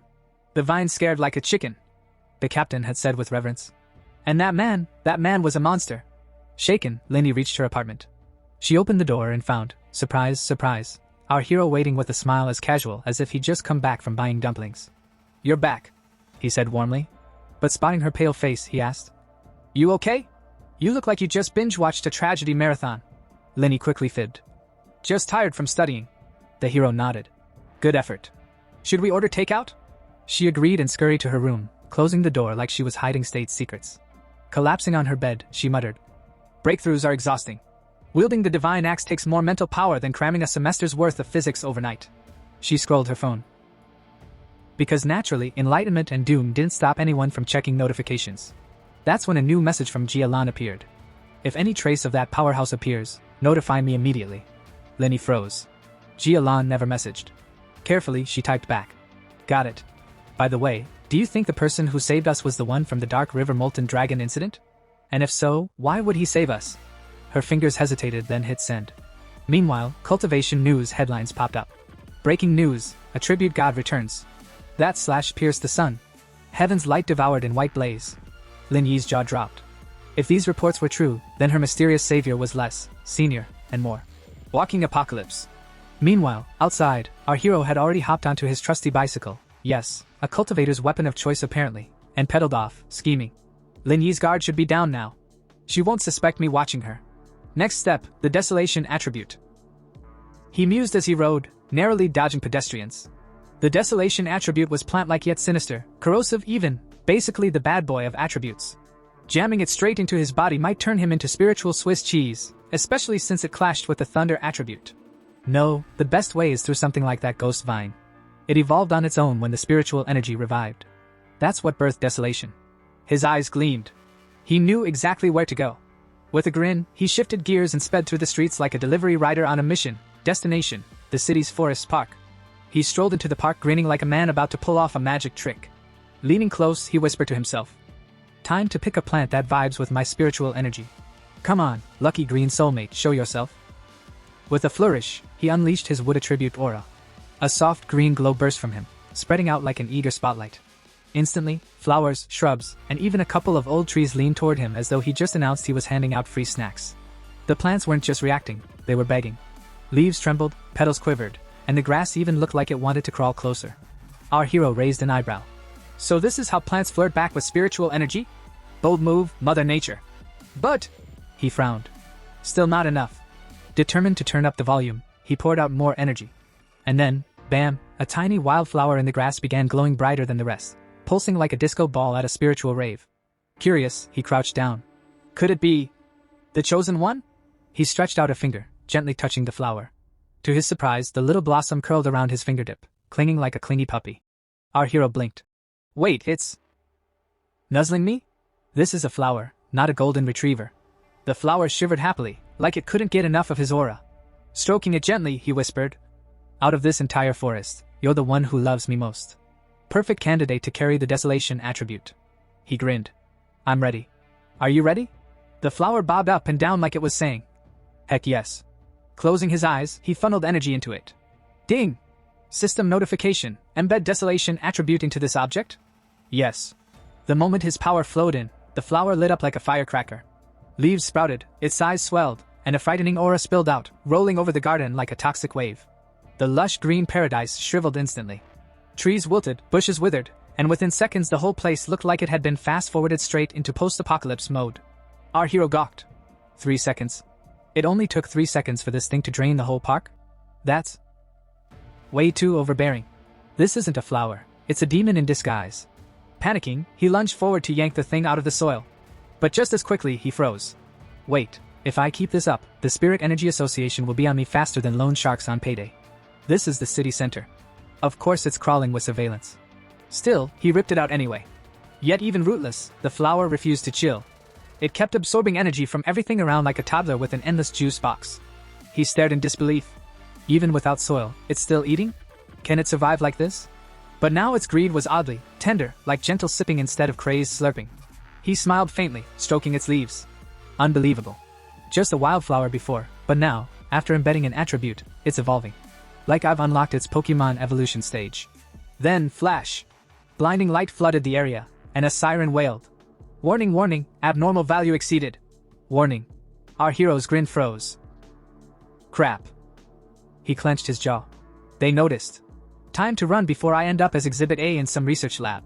Without another thought, he bolted out of the park at full speed, clutching the overpowered flower like a man making off with stolen treasure. Meanwhile, alarms blared across the city.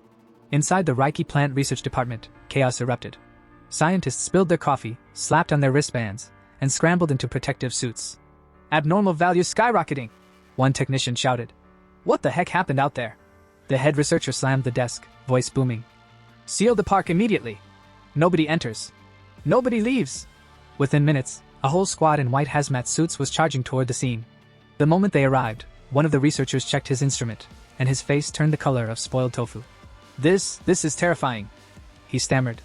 Earlier at King Cheng's North Gate, the readings had spiked at 810. When they encountered the Dark River Molten Dragon, it had barely hit 25. But here... Exactly! Another member cut in, his voice shaking. Once spiritual energy concentration hits 10, the military usually storms in with tanks and heavy artillery. And this park? It never even came close to 10 before today. Every member clutched a device that looked like a love child of a Geiger counter and a selfie stick. One of them jabbed a probe into the soil and muttered, bewildered. Strange. Humidity, normal. Ground moisture, normal. Sunlight, also normal. Radiation levels? Nothing unusual. But these plants. He bent down, staring at the shriveled grass. It's like their life force was vacuumed out in seconds. The group exchanged uneasy glances. Someone whispered the question that was sitting in everyone's throat. What kind of attribute could do this? Before anyone could answer, a man sprinted over like he'd just seen his ex with someone richer. His face was pale as death. Don't move forward. Don't touch it. This is the desolation attribute. The word detonated like a grenade. Faces blanched. Knees wobbled. One poor intern nearly fainted. Desolation attribute? Someone croaked. What's that supposed to mean? The team's old professor, beard flowing like he'd stepped straight out of a Cultivation painting, cleared his throat dramatically. You've all heard the legends of the sky-hanging vines, haven't you? Every pair of eyes froze. Someone muttered in horror. You don't mean the demonic vine? The one that was classified as an A-level mutation?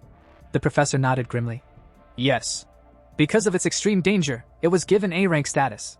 Countless explorers entered its domain, only to vanish without leaving behind so much as a tooth. Its true terror lies in this attribute, desolation. It drains the life from everything around it. That is the nightmare we face. The word sank in like a bucket of ice water. One trembling rookie turned to the professor. Teacher, if I'd taken one more step earlier, would I already be, fertilizer? The old man's gaze hardened. Yes. Once a plant awakens the desolation attribute, it creates a death domain. Anyone inside will have their life force completely sucked dry. I've read the records. In Kong City's ancient tree zone, one decay tree corrupted the entire forest into a forbidden wasteland. Any creature that entered was instantly pierced through, drained, and spat out like yesterday's tea leaves. The group fell into grim silence. Even the wind seemed to hush in respect. But then, a hand clapped down on the professor's shoulder. He spun around, and nearly tripped on his own beard. Major Han! The man in question, dressed in military garb so crisp it could slice bread, stepped forward with ice in his eyes. All researchers, put on protective suits. Follow us into the contaminated zone. Soldiers rushed in, handing out masks and hazard suits like it was Black Friday at the Apocalypse Mall. They combed the forest, scanning every corner. No trace of the desolation source here, one soldier shouted. Could it be moving? Another muttered nervously. Weren't we told only the vine could? Before panic could spiral, another voice cried out. The desolation aura is decreasing. It's already dropped to 25. Meanwhile, at the forest's heart, Major Han and Su Qinging weren't wearing protective gear at all. Cool as cucumbers in a freezer, they knelt, pressing their palms to the soil. Their spiritual energy spread underground like a radar sweep. It led them to a single spot, then abruptly stopped. Both froze. Su Qinging's voice quivered. That place, that's where. Enough. Han cut her off, his tone grave. Someone dug it out. The researchers gasped. Someone whispered. Dig it out? Impossible. No one survives touching a desolation plant. Han's eyes narrowed. He whipped out a device, the screen glowing ominously. Big data analysis confirms this. The same person has appeared at both previous anomaly sites. The screen lit up with an image. A familiar face. Su Qinging stiffened. Her heart skipped. It was him. Han's voice dropped low. This man may be the pioneer you encountered before. His identity must be confirmed. Su Qinging stared at the image for a long, quiet moment, then murmured firmly. Good. That's how it should be. 2 hours later, our hero, blissfully ignorant of the military hunt, sat at home humming while potting a flower. The same flower. He stroked its leaves like a proud parent. My first time raising a flower, huh? Can't just let you sit in a plastic bag. Here's your own little pot. A proper home. The plant sat quietly, now branded with the terrifying desolation attribute. The hero chuckled. You're my most reliable helper now. And with that plain face of yours, nobody will ever suspect you're secretly the grim reaper of greenery. His expression turned sharp. In real battles, raw strength is one thing. But hidden trump cards? That's where you win. Ding! His phone buzzed. Caller ID, Old Wong. He blinked. Old Wong? That brat from next door? The one who joined the army 3 years ago and vanished? Memories surfaced. Desks shared since childhood, dumb pranks, fights over snacks. He grinned and picked up. So you finally remembered me, huh? On the other end, Old Wong's cheerful voice boomed. Meet me at the old place. Got a big secret for you. Don't faint when you hear it. Click. Call ended. The hero stared at his phone, scratching his head. What's that guy plotting now? Cut to Old Wong, very much not plotting pranks, standing stiffly at attention in front of Su Qinging and several officers. He reported crisply. Mission complete. He took the bait. But if he's not the target, can you guarantee his safety? He's my friend. The officer beside Su Qinging didn't even blink. Your mission is all that matters. If he's not the one, then treat it like a friendly reunion. Nothing more. Our hero arrived at the little roadside bar his old friend had told him about. It wasn't anything fancy. A flickering neon sign, a smell of cheap liquor, and 2 mismatched stools wobbling like they'd been through several battles themselves. And there he was, Wong Yang, already halfway to the bottom of a bottle, looking like a man trying to drown 3 years' worth of military trauma in one night. Our hero blinked. Well, would you look at that? The goofy Wong Yang I knew actually looks kinda mature now. Life in the army must have been rough. Before he could say anything, Wong Yang, red-faced and slightly tipsy, lifted his glass and sighed the sigh of a man who'd seen things. Possibly his sergeant's ugly underwear. Brother, these past 3 years, I've felt a lot. Life in the army. He trailed off, his expression halfway between wise and wobbly. Our hero chuckled and replied, I've been doing alright too. Got into junior college, not too bad, huh? He said it with a grin, but inside, his mind wandered to darker memories. In my past life, he thought, I never saw Wong Yang again. In the chaos of war, he probably died somewhere no one even remembered his name. But maybe this time, I can change that. Just then, Wong Yang leaned forward, suddenly serious. The alcohol had apparently taken a quick smoke break. Hey, recently, have you seen anything weird? Like zombies, monsters, you know, movie-type stuff? Our hero froze mid-sip, then slowly placed his glass on the table. So that's how it is. The military must already know about the spiritual energy revival. Is he testing me? Feigning confusion, he replied. Huh? What are you talking about? Wong Yang rubbed his forehead. Good. If you haven't, that's better. He lowered his voice. Listen, the reason I came today isn't just for drinks. I came to warn you. I'm not trying to scare you, but in the near future, maybe a few months, maybe a year, everything we value now, money, education, social status, all of it's going to become worthless junk. The world's going to be reshuffled from scratch. Our hero's mind went into overdrive. So it's true. The army must already know. They're even sending soldiers to probe for signs of people like me. And poor Wong Yang, he's risking punishment just to warn me. Before he could say anything, Wong Yang's phone suddenly blared to life. Wong Yang! Get back in 10 minutes! Urgent mission! Move! A voice screamed through the speaker. Then click, call over. Wong Yang shoved his phone into his pocket, stood up so fast his chair almost saluted, and said hurriedly, Brother, I've got to go. Mission's urgent. I can't send you off. Our hero rose too, his expression suddenly serious. Is this about the revival of spiritual energy? That question hit like a grenade. Wong Yang froze, eyes wide. For a moment, even the neon sign outside seemed to stop flickering. But then our hero stepped forward, placed a firm hand on his shoulder, and smiled. Relax. Take me with you. This meeting wasn't just coincidence, right? Your higher-ups sent you. But don't worry, I know you wouldn't harm me. Inside, he thought, besides, this is the perfect chance to peek behind the curtain. The army, the Spiritual Energy Association, both dealing with the new world in their own ways. I've got to see it for myself. And with that, as Wong Yang hesitated between loyalty and panic, our hero's grin widened.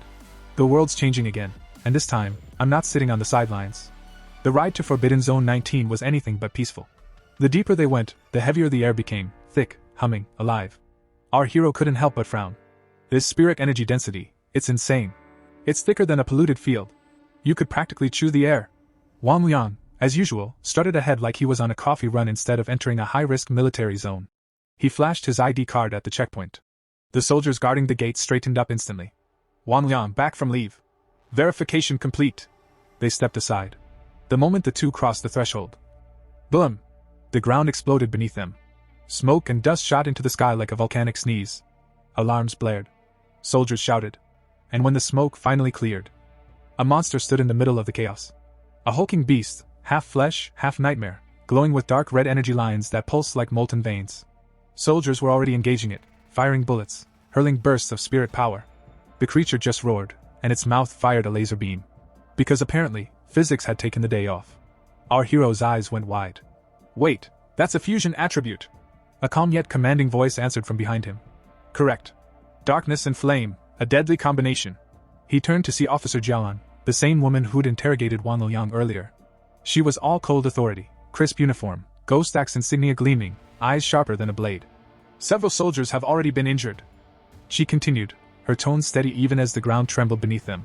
Just then, Wang Yang came sprinting up, slamming a fist to his chest in salute. Reporting in. I've arrived. Jialan's expression twisted faster than lightning. You idiot! You brought a civilian into a restricted spirit zone without authorization. Are you trying to get court-martialed? Wang Yang froze, sweat beading at his temple. Surprise field trip? Jialan glared so hard he almost combusted on the spot, but after a moment she exhaled sharply. Forget it. We don't have time for this. Get in formation! Then she turned her icy gaze to our hero. So this is Fangi. Humph. I don't see anything special. Spirit energy response barely detectable. Maybe he's not the one. But she shook her head. Whatever. Since you're here, I'll keep it simple. This is a forbidden zone. From the moment you stepped inside, your life and death are your own problem. And whatever you see here stays here. Understood? Our hero smiled faintly. Crystal clear. Good. Now stay out of the way. Jialan barked out orders. Soldiers moved with mechanical precision. Team Alpha, suppressive fire. Team Beta, spirit barrage on my mark. Two soldiers unleashed brilliant waves of spiritual energy that slammed into the beast. Jialan followed up, drawing her pistol with practiced grace. Bang bang bang. 3 to 4 shots struck the creature squarely, each bullet glowing with runic energy. The beast howled in fury, shaking the entire field. Its aura darkened, flames erupting from its body as soldiers shouted in panic. It's mutating! It's evolving again! Oh great! Our hero muttered. Just what we needed. Pokemon Evolution, Nightmare Edition. The monster lunged, claws flashing, eyes blazing. A soldier screamed. Lee! Watch out! But before the claws could strike, Jialan fired again, bullets cutting through the air like meteors. Keep your distance! She roared. Do not let it complete its evolution! Our hero watched quietly, arms folded, even as chaos erupted around him. A disciplined unit. Perfect coordination. Every soldier trusts the others completely. Together, they fight like one living organism. He smiled. Beautiful. But this isn't enough. Suddenly, his expression darkened. Everyone, fall back! He shouted. You can't fight that thing head-on! But it was too late. From the beast's body burst a violent wave of purple energy, exploding outward like a shockwave of pure death. Jialan's voice cut through the roar. Raise the alert level! Forbidden Zone mutation level, Gamma! No retreat authorized! The soldiers braced themselves. The creature, now fully mutated, loomed like a demon out of legend. Jialan shouted. Careful! The hellhound has completed fusion, darkness attribute fully integrated. Our hero's heart seized. Wang Yang was standing right in front of it, frozen in terror. Wang Yang! Move! Jialan screamed. But he couldn't. His body refused to obey. Our hero clenched his fists, lightning flickering around him like angry fireflies. Damn it! The beast roared and swung its claws. Wham! Wang Yang was sent flying, crashing to the ground near our hero. Blood splattered across the dirt. Wang Yang! Our hero dropped to his knees beside him. His friend coughed violently, blood staining his lips but a faint grin on his face. Don't worry about me. I just reinforced the restraining collar with my spirit energy. He coughed again. We, the soldiers of Forbidden Zone 19, don't back down. Seeing his friend broken and still trying to stand, something snapped inside our hero. Lightning roared to life around him, the air crackling with fury. His calm smile was gone, replaced by raw determination. The battlefield was chaos, explosions, smoke, and the unholy roars of the mutated hellhound tearing through the air. Officer Jialan barked her orders with a voice like steel. Everyone! No matter what it takes, whatever tactics or methods, even if it costs us our lives. But before she could finish, a streak of blue lightning shot past her. ZZZZTT. Her words caught in her throat as her hair whipped in the sudden wind. Wait, what the HEY? What do you think you're doing? Our hero didn't answer. He was already gone, a blur of crackling light charging straight toward the beast. The soldiers barely had time to blink. Is he insane? One shouted. He just ran into a Class B monster alone. But our hero wasn't insane. He was furious. Lightning coiled around his arms like living serpents, his eyes blazing like thunderclouds ready to burst. His rage crackled in the air, sharp, electric, unstoppable. You hurt Wong Yang, he thought, and for that you pay. He dashed forward, leaving scorch marks in his wake, and roared. You're far too arrogant. Time to shatter that pride of yours. The hellhound roared back, its molten red eyes flaring with hatred. It swung its claws, slicing through the air, each strike powerful enough to tear steel apart. But our hero? He vanished. In the blink of an eye, he was already behind the beast. Lightning danced across his fingertips, gathering, condensing, howling to be unleashed. Divine thunder, he whispered, voice low and dangerous. Descend! The explosion of lightning that followed lit up the entire zone. Boom! Thunder roared across the battlefield as the hellhound's massive body was sent crashing into the ground. The shockwave tore through the earth, hurling dirt and debris high into the air. Even the soldiers had to brace themselves to avoid being thrown off their feet. When the dust settled, the creature lay half buried in a crater, still twitching, electricity sparking across its charred hide. Silence. Absolute silence. A young soldier's voice trembled, breaking the stillness. Was I seeing things? That was a Class B mutation, right? Even Officer Jialan couldn't take it head on. No one answered. Jialan herself stood frozen, standing beside the battered Wang Yang, her sharp eyes wide with disbelief. Wang Yang, half conscious, managed a shaky grin. Officer, don't tell me my brother is actually... Jialan cut him off, her voice tense, almost reverent. Yes, none of us saw wrong. She exhaled, eyes locked on the figure standing amidst the smoking crater, lightning still crackling around him like a god descended from the storm. He truly is, the tyrant we've been searching for. The battlefield was quiet now, eerily quiet. The massive beast that had terrorized Forbidden Zone 19 lay sprawled across the shattered ground, its charred body twitching weakly, refusing to accept its fate. Even half dead, it tried to rise again. Our hero stared down at it, eyes cold, voice steady. Still not dead? Then I guess we'll do it the hard way. He turned slightly. Officer Jialan, Old Wang, both of you fall back. From a distance, Jialan's heart tightened. A B-level mutation, and he's handling it solo? Normally we need an entire formation, coordinated spirit cannons, and at least 3 noble sacrifices. Her jaw clenched as she watched. This isn't just power. This is mastery. The pinnacle of the thunder attribute, maybe even the top across the entire Xia kingdom. If spiritual energy ever fully revives, what kind of monster will he become? Up ahead, our hero slowly raised his right hand. The air trembled. The sky darkened, clouds twisting into a colossal vortex. Lightning gathered above like 1,000 dragons preparing to strike. Crack, boom! Thunder roared as a storm of blinding lightning tore through the heavens, slamming down onto the beast. The entire zone lit up like day. The creature shrieked once, and was no more. Jialan's breath caught. Her chest tightened with awe and dread. He truly lives up to the title. Tyrant. That name suits him perfectly. As the storm faded, the soldiers stood frozen, staring at the smoking crater where the hellhound had been. One soldier swallowed hard. I think my neck just went cold watching that. Another trembled. Why does lightning feel 100 times scarier than darkness? I could handle corrosion, but that? Nope. I'm out. Then, slowly, the hero turned around, calm, unbothered, hands in his pockets like he hadn't just nuked a B-class monster. Wang Yang came running, face full of relief and disbelief. The hero grinned and gave him a thumbs up. Wang Yang, I did it. Wang Yang let out a shaky laugh, eyes misty. You bastard. You scared me half to death. He ran up and slapped his friend's shoulder. I never imagined my big brother would turn out to be this much of a monster. The hero smirked, brushing off the hit. Oh? I hit the dog and you hit me? That's how we're doing things now. Sorry. Wang Yang scratched his head, embarrassed. I actually suspected you were a pioneer. Orders from the higher-ups. I had to bring you in. The hero chuckled, placing a hand on his shoulder. What? After 3 years, you're talking like we're strangers. You think I don't know you by now? Before Wang Yang could reply, a familiar voice spoke behind them. Fangi. They turned. Officer Jialan was walking toward them, uniform slightly scorched, eyes sharp as ever.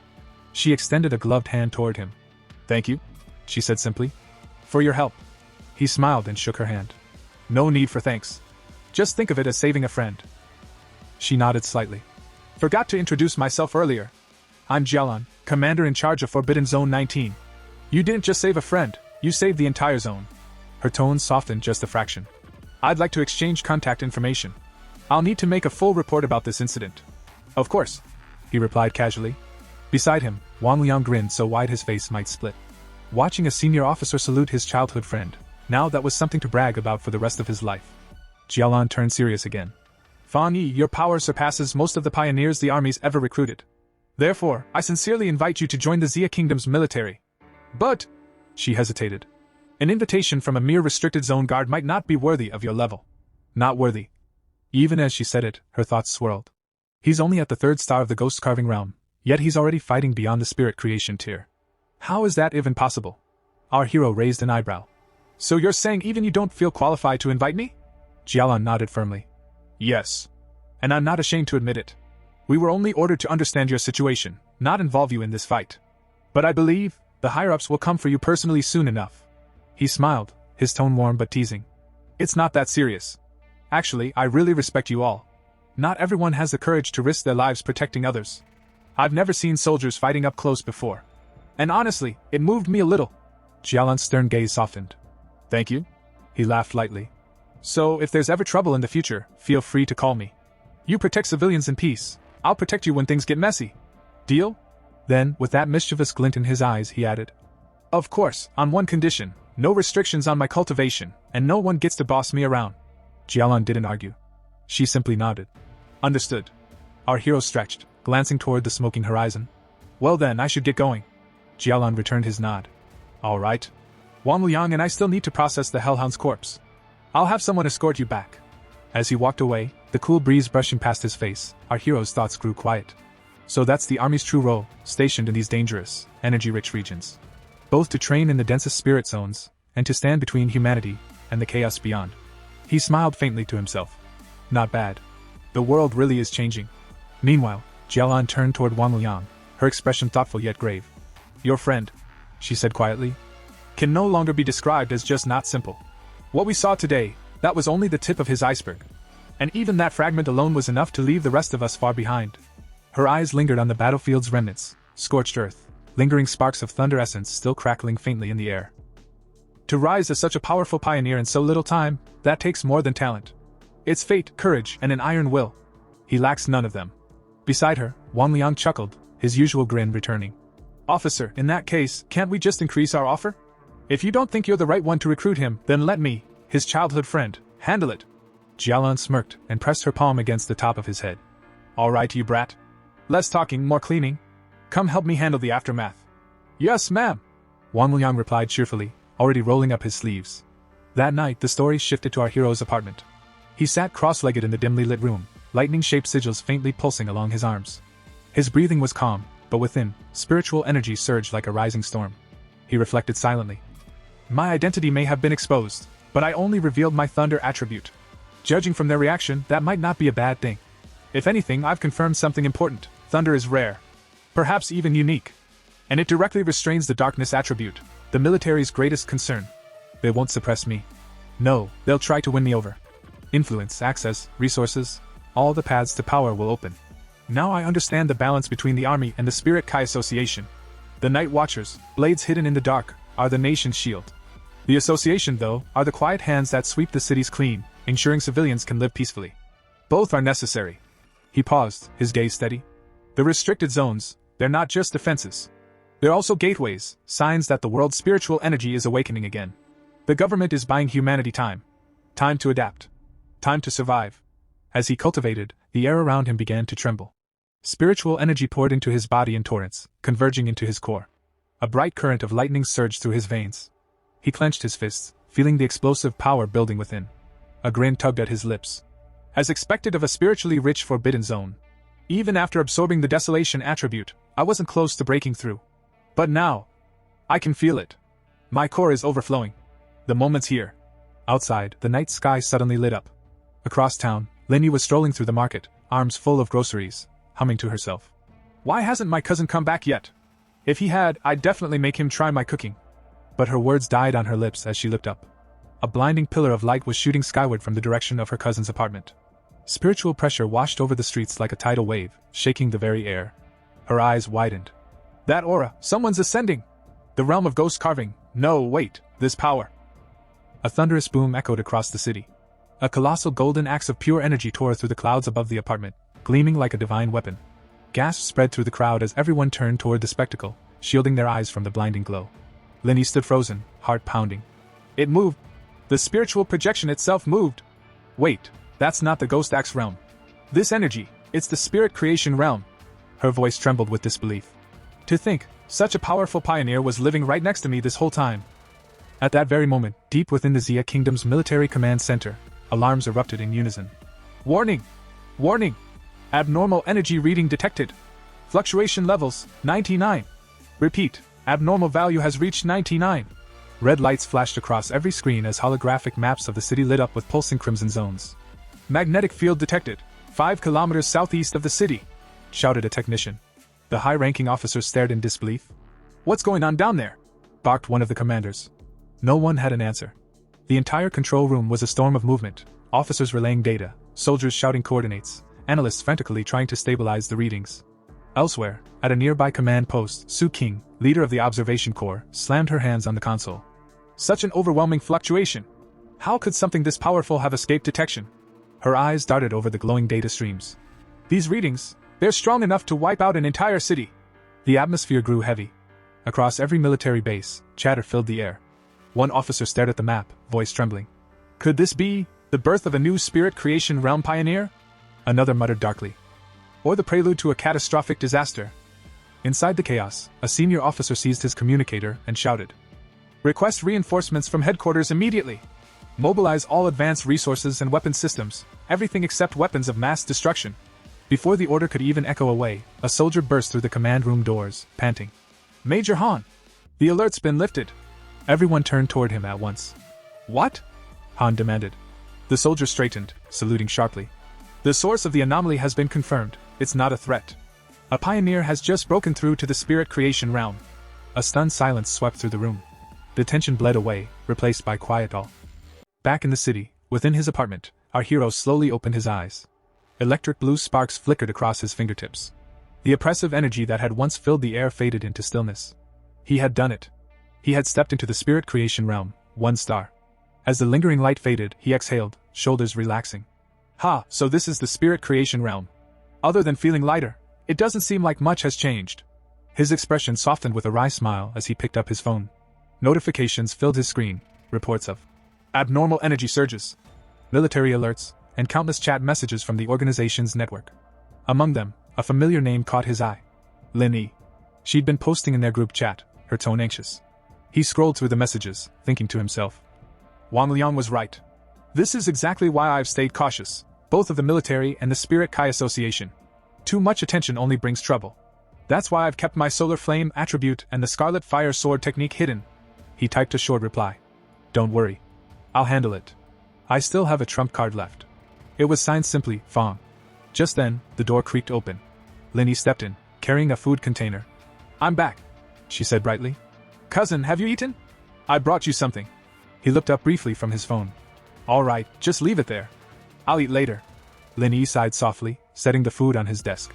She gazed at him, lightning still faintly flickering in his eyes, and thought to herself. Cousin's so disciplined, no bad habits, no arrogance, but he's so lazy. She shook her head helplessly as he continued scrolling on his phone, completely absorbed. All he does is stay home, glued to his screen. Doesn't even bother going to college. She mused quietly. But maybe that's fine too. Before leaving, she glanced at him once more, unaware that she was looking at one of the most powerful pioneers alive. Back in her own room, Linny collapsed onto her bed, her mind still racing. A spirit creation realm cultivator appeared in this very district. The pioneers will spread the news soon enough. Forget it. When the time comes, I'll protect cousin. It's the least I can do after all he's done for me. Meanwhile, in his room, our hero remained focused on his screen.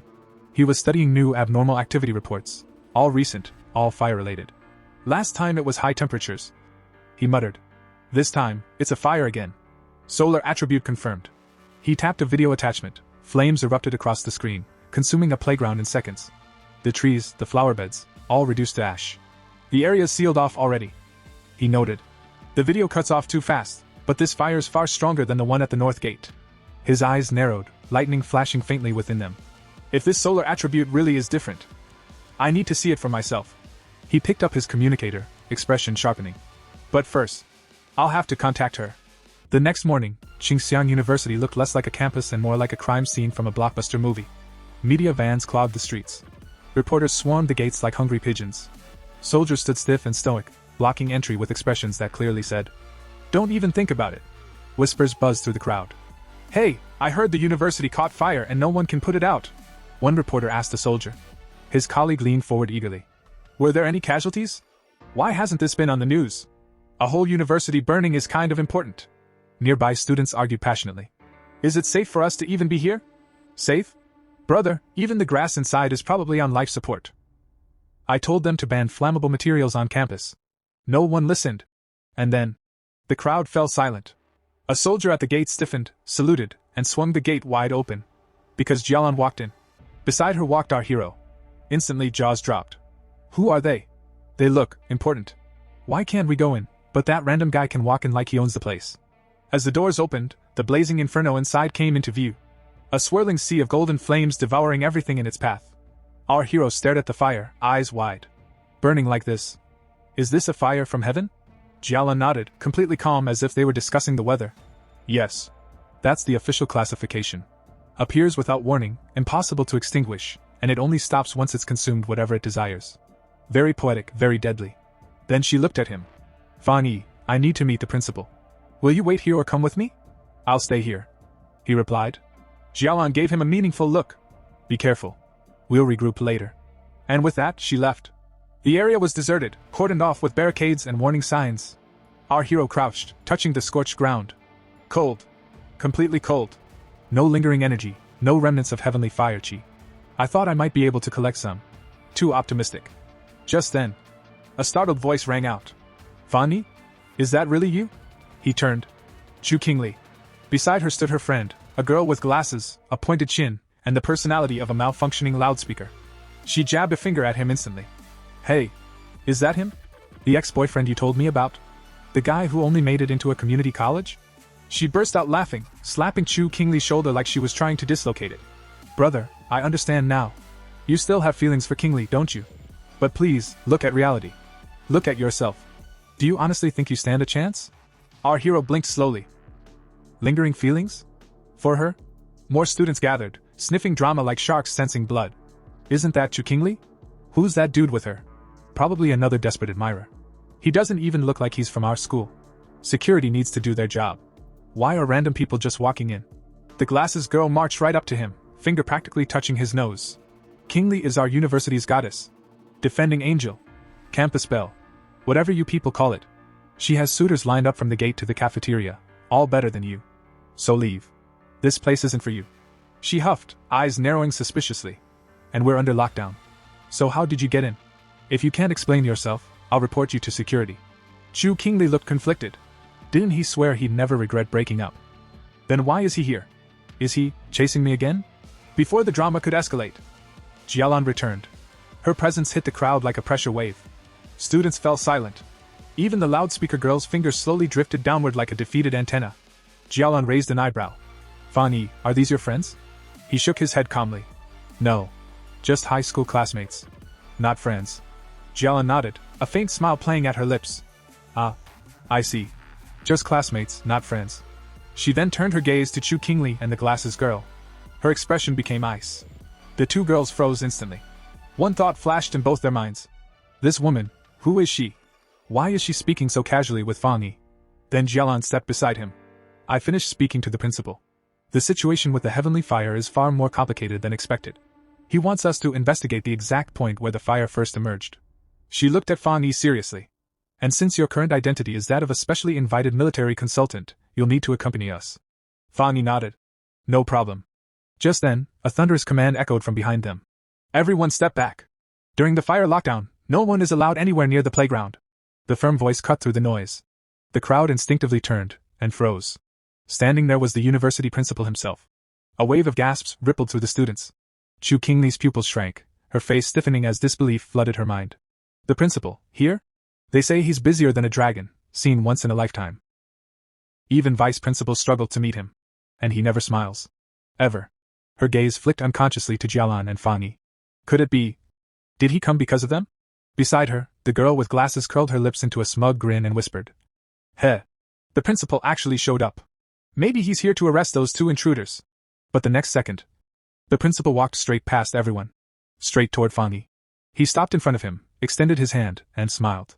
"Hello? You must be Advisor Fang," he said warmly. "The officer Jai recommended you to me." The principal's tone turned sincere. "These past few days, the university has been plagued by abnormal incidents. I've been deeply worried the fire might endanger our students. It's a great relief that you're here." He paused, then lowered his head slightly. "The matter of the playground. I'll be counting on you." The bow wasn't deep, but it was unmistakably respectful. The security guards reacted instantly. "Everyone, please return to your dormitories. There's nothing more to see here. Disperse at once." The crowd was ushered away, but the shock lingered. Chu Qingli stood rooted to the ground, her mind blank. The students nearby erupted into hushed chaos. "Did you see that?" The principal bowed to him. At his age? To someone that young? No wonder he could walk straight into campus. That kind of treatment. Someone scoffed softly. "Earlier, who said he was just Chu Qingli's ex?" Ridiculous. Even if she chased him, there's no way she could catch someone like that. Another voice chimed in. "Did you notice? He didn't even look at the campus bell once." Chu Qingli's fingers clenched. She couldn't move. She couldn't breathe. Ahead, Fangi walked alongside the principal and several military officers as they moved deeper into the restricted area. As they walked, the principal explained gravely. "After the golden light at the academy's north gate dissipated, we thought the situation had stabilized. But a few nights ago, one of the playgrounds suddenly ignited. Fire trucks were dispatched, but the flames couldn't be extinguished. Fortunately, it happened late at night. No students were present, and we sealed off the area immediately." His expression darkened. One playground catching fire could still be dismissed as coincidence. But then the second, the third. "I personally witnessed flames falling straight from the sky. Scarlet fire floating in midair for no reason at all." He exhaled slowly. "The other playgrounds eventually went out. Only this one never did." They stopped. Ahead of them, a playground burned like a living furnace. Golden red flames roared, warping the air itself. The choking stench of burning rushed forward. Fan Yi's eyes narrowed. "This basketball hoop?" he asked calmly. "Is it the initial ignition point?" The principal nodded heavily. "Yes. Only here. The fire has never once gone out." At that moment, Jialan stepped forward and took out a small, palm-sized device. Seeing it, Fan Yi raised an eyebrow. "What's that?" she replied seriously. "An abnormal spiritual power detector. Think of it that way.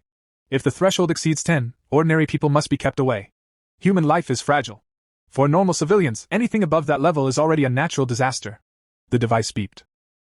A number flashed on the screen. 60. Jialan's face drained of color. "This is far too high. This won't do. If this continues unchecked, not only Qingxiang University, the entire city will be affected." Her voice turned urgent. "We must immediately dispatch 3 Ghost Acts and 3 2-star soldiers, plus 7 Ghost Acts and 2 3-star soldiers, to form a suppression array. We need spiritual power of the purest kind. Cultivators with the most solid foundations." As she spoke, the principal suddenly noticed something. His gaze snapped forward. Fan Yi was already moving. Without hesitation, he vaulted over the chain barricades surrounding the playground. Straight toward the flames. "Advisor Fang! Advisor Fang!" Both Jialan and the principal shouted at once. Too late. The fire swallowed him whole. He stepped directly into the inferno. The detector shrieked. The number jumped violently. 60-110. Jialan's breath caught. "It's rising, again! 110! Her voice trembled. "This threshold already qualifies as an S-level anomaly. He went in alone." "What do we do now?" She tried to rush forward. But the flames suddenly surged outward, releasing a sinister, oppressive aura that slammed into her like a wall.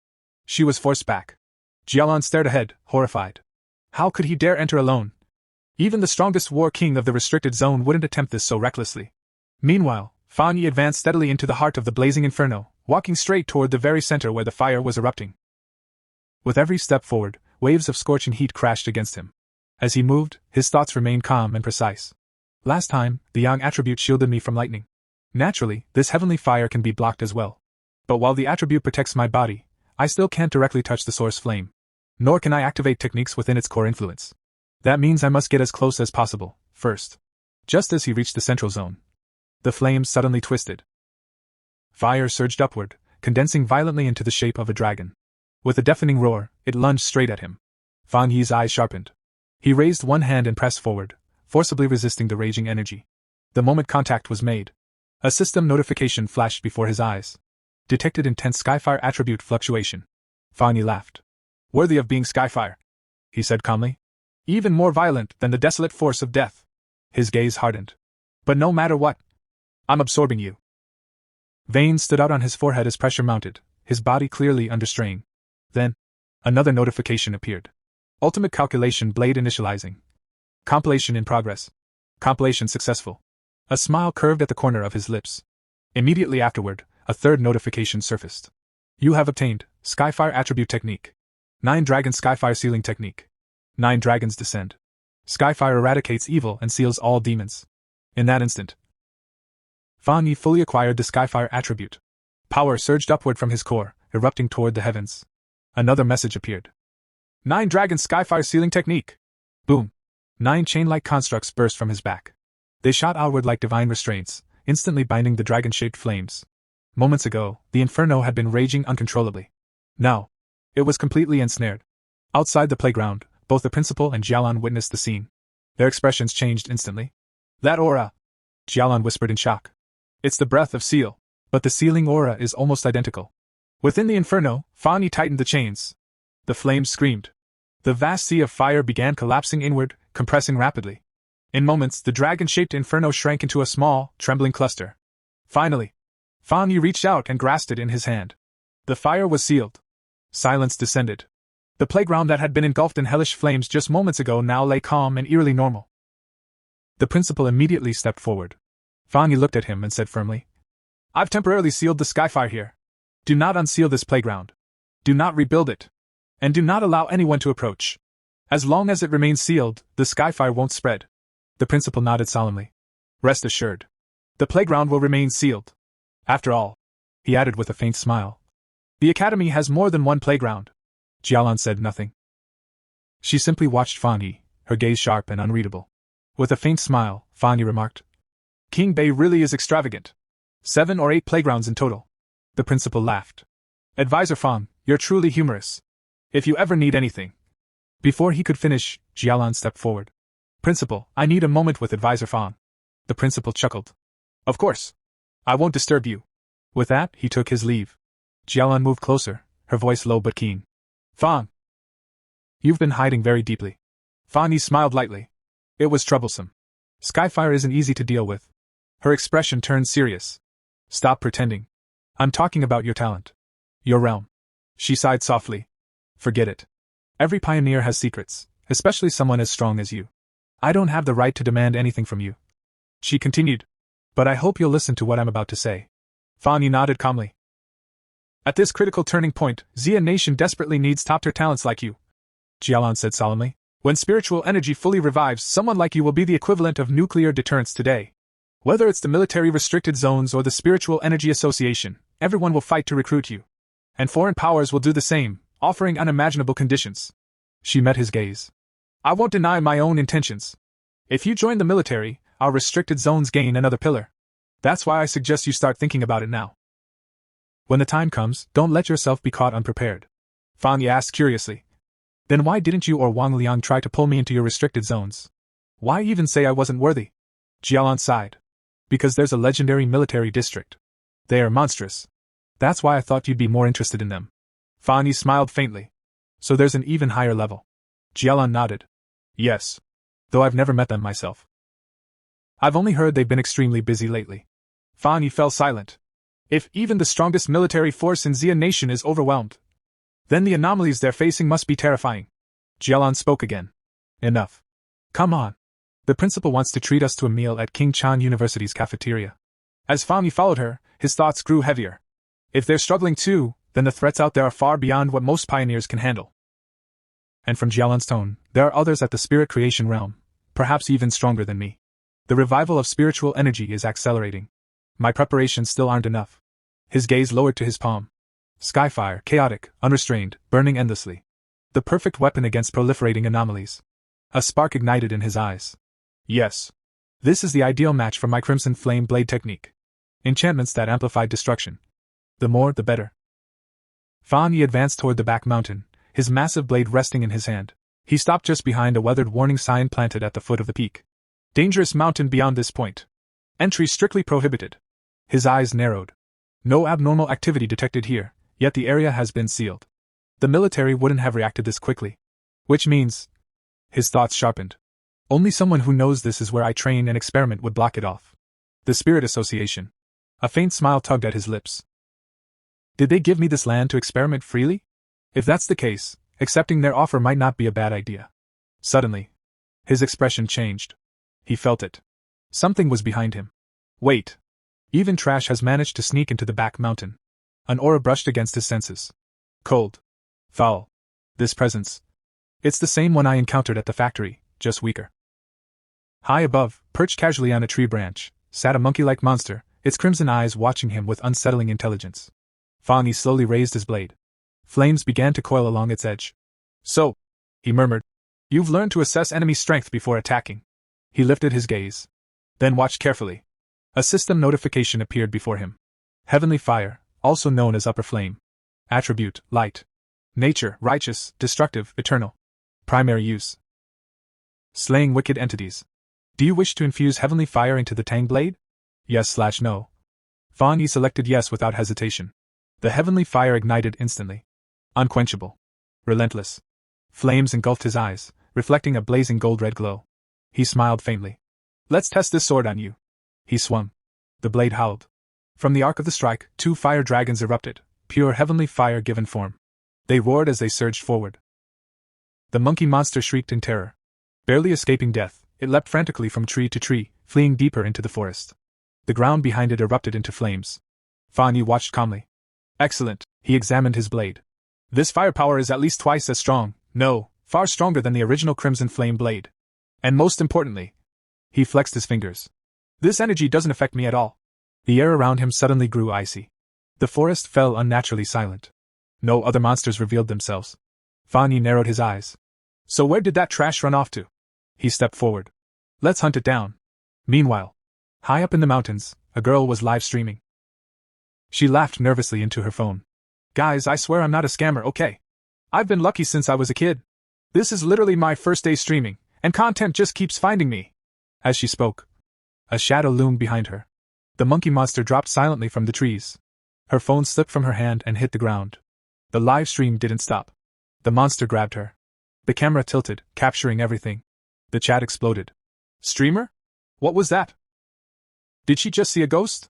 LOL, the acting started way too suddenly. These effects are so fake. They thought it was a skit. But the girl's tears were real. Fear crushed her chest. I'm going to die. Just as the monster raised its claws, 2 fire dragons burst through the forest. They slammed into the monster from behind.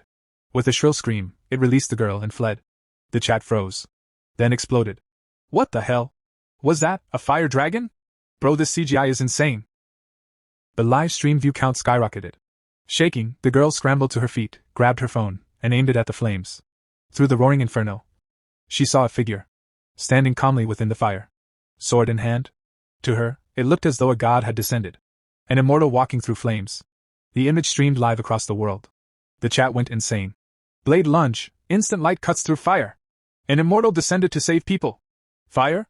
That's nothing to him. The man who split the king of flames, one blade. The forest burns. The live stream shot to #1 worldwide trending. Views surged beyond imagination. Elsewhere, Chu Kingli sat with her bespectacled friend. Suddenly, her friend gasped at her laptop. Kingli, come quick. An immortal really descended to save someone. Cultivation experts are real. Heavenly fire is real. Without looking, Chu Kingli replied coldly. Don't believe that nonsense. It's all staged, special effects. Then her eyes drifted to the screen. She froze. Her breath caught. She recognized the figure instantly. Her friend, oblivious, clapped excitedly. See? I told you! This is insane! Chu Kingli forced her expression to remain calm. This video is fake, she said stiffly. All effects. But inside, fear crawled up her spine. Impossible. That can't be him. It just looks similar. If it really were him, he'd have been burned to ashes by now. Her fists clenched. And if it really is him, would he take this chance to get back at me? Her jaw tightened. No. I'll never bow my head. The scene shifted once again. This time, to the 81-year-old sultry woman and Lin Yi. Both of them were staring at the same live stream. Flames. A blade. A figure standing calmly within the inferno. The sultry woman narrowed her eyes, then turned toward Lin Yi. Doesn't he look familiar? She asked slowly. Like the pioneer who saved us from those vine creatures? Lin Yi's gaze darkened.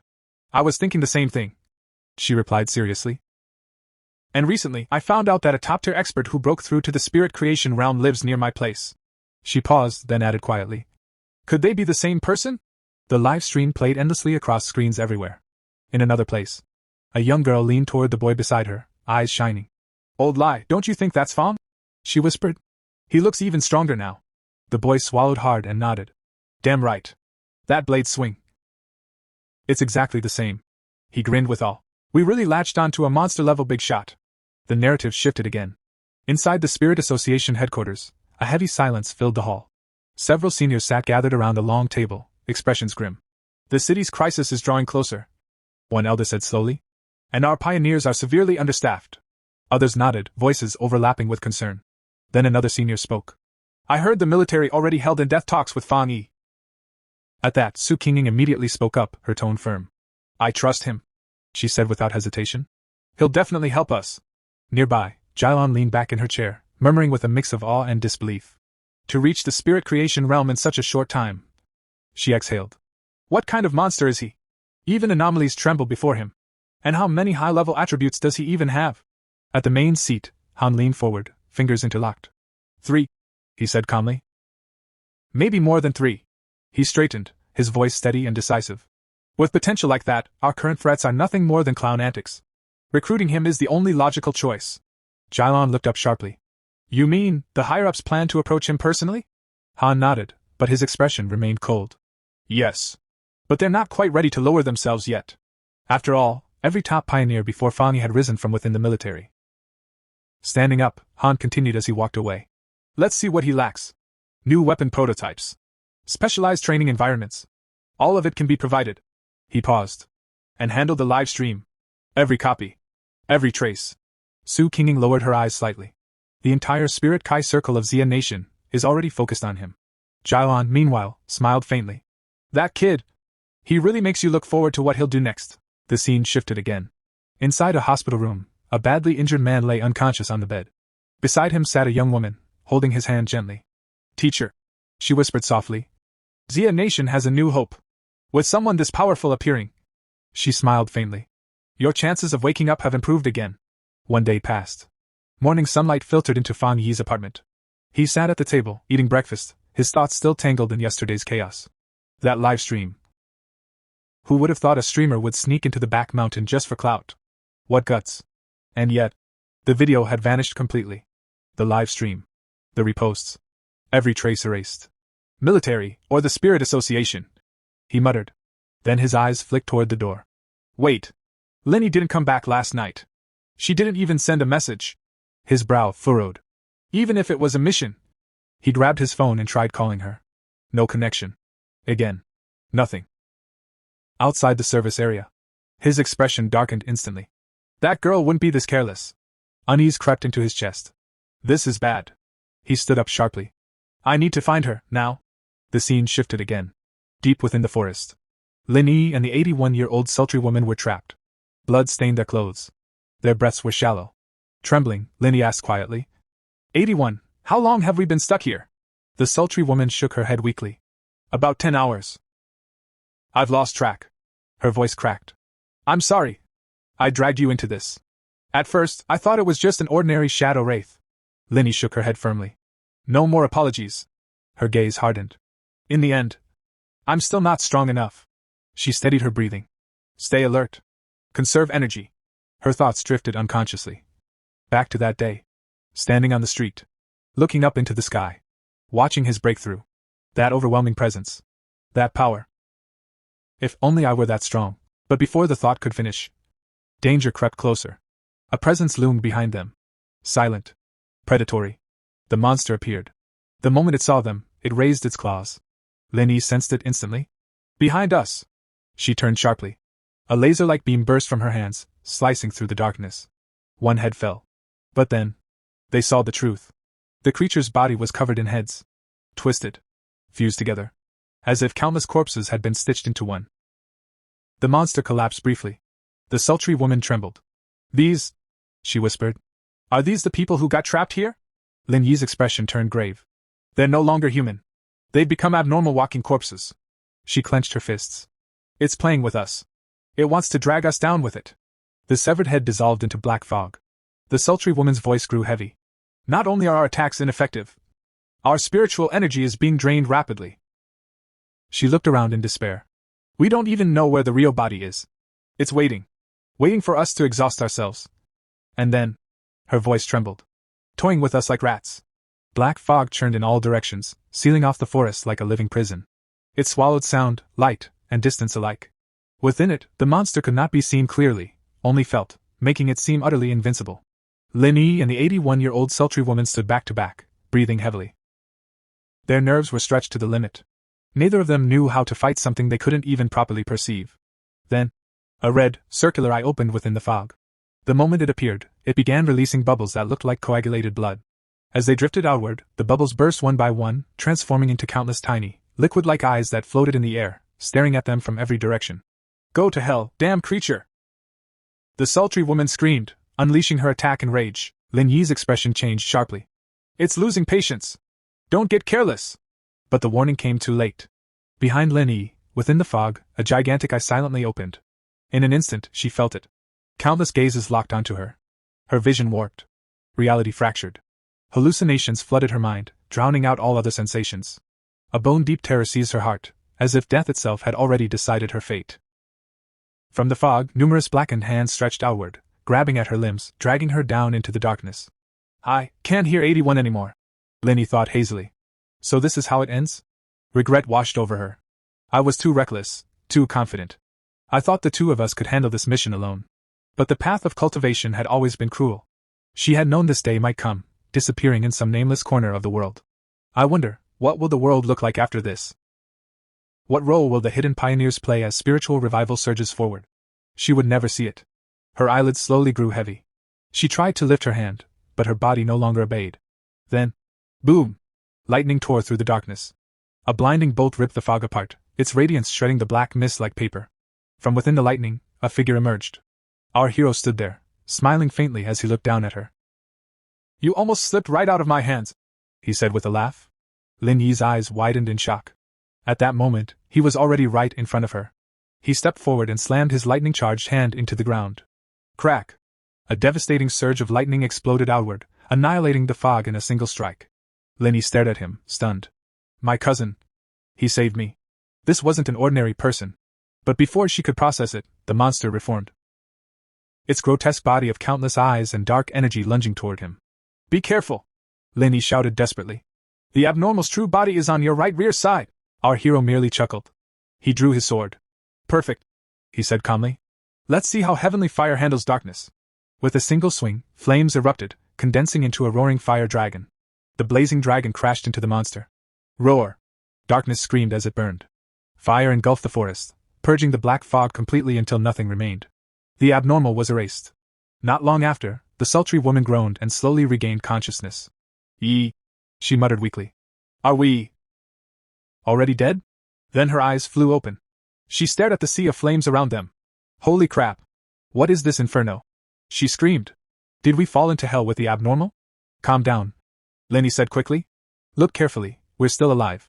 The sultry woman froze, then laughed in relief. We're alive. Her gaze shifted, and landed on our hero. Who are you? She asked cautiously. He sheathed his sword and replied casually. All settled. Finally. And I haven't even had breakfast yet. Then he glanced at Lin Yi. You too. The sultry woman's pupils shrank. She stepped closer, her voice trembling. It's you, isn't it? Back in Manhwa town, at the Death Vines. You were the one who saved us. Our hero smiled helplessly. Am I really that easy to recognize? Lin Yi suddenly stepped forward, stunned. Wait, are you saying the powerful fire tribute master who saved you is my cousin? The sultry woman's jaw dropped. Oh my god! That super expert is your cousin? Didn't you always say he was ordinary? Our hero rubbed his forehead. Then the sultry woman grabbed Lin Yi's arm excitedly. This is the man who split the wasteland with one strike. Forced Uncle Ghost Axe 3 stars to his knees. Even caught Sister Jylin's attention. Lin Yi's thoughts exploded.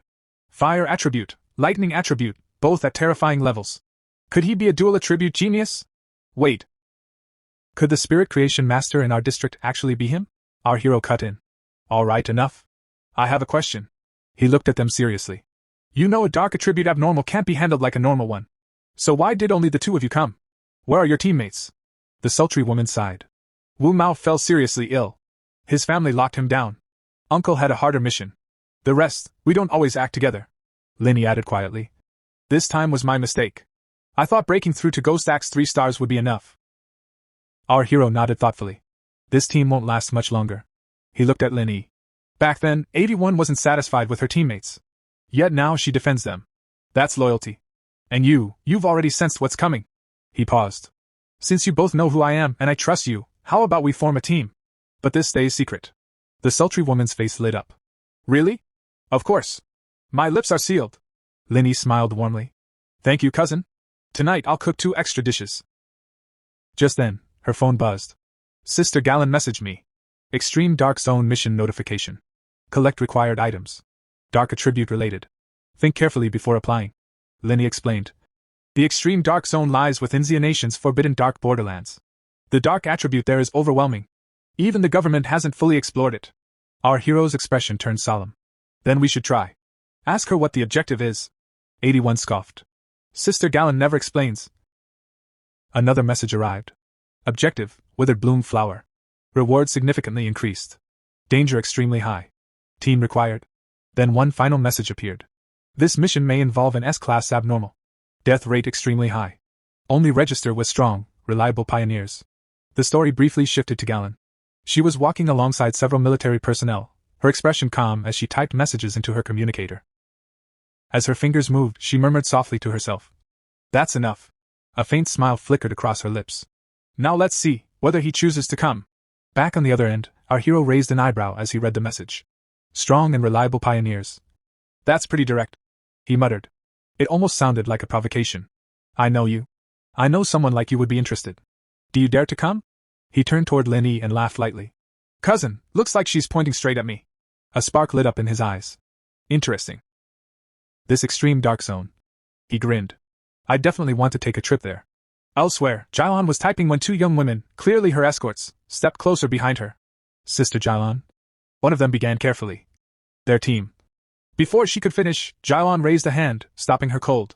It's fine, she said calmly. If he's a pioneer worthy of Xia Nation's trust, he will come.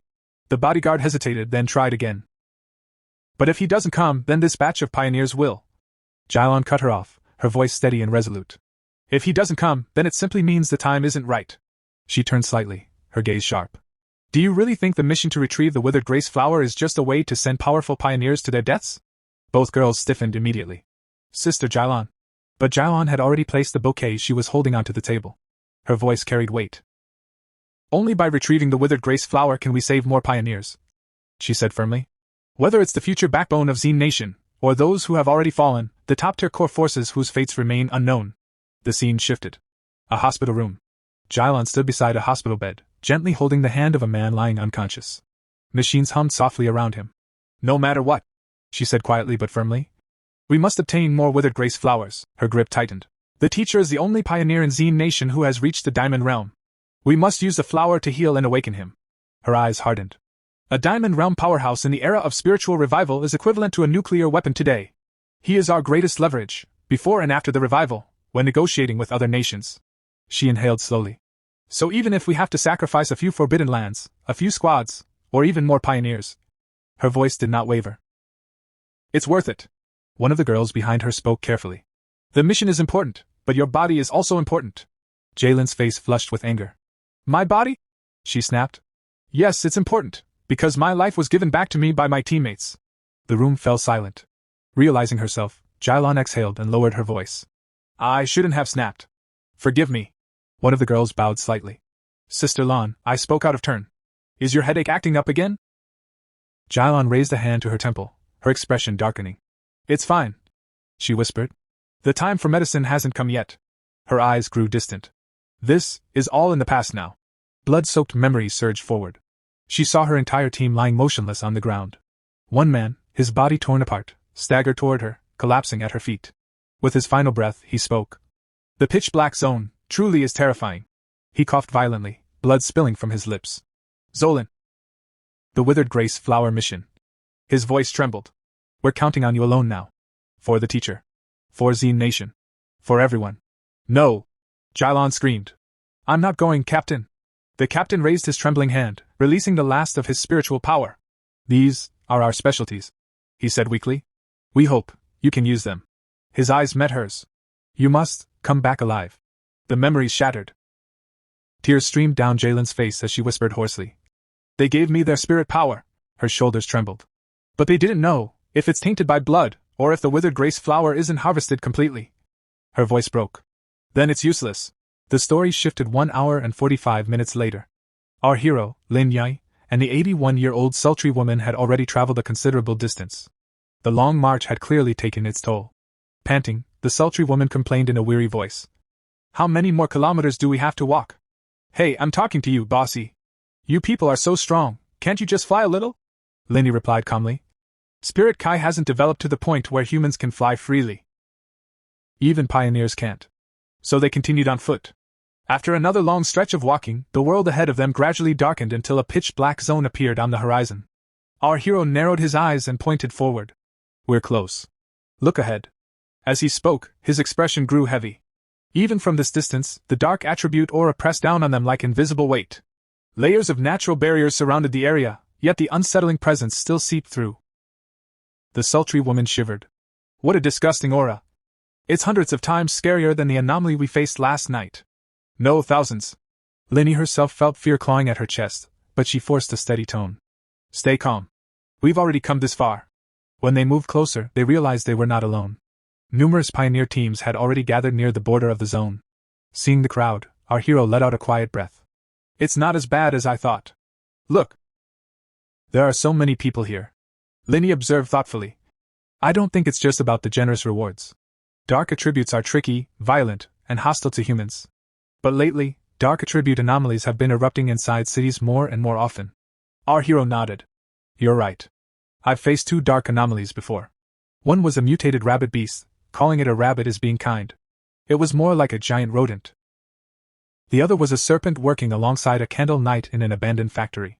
That one was far more intelligent. They cooperated, set ambushes. Even a Spirit Kai Association squad was nearly wiped out. He paused, his gaze sharpening. The worst part is how cunning they are.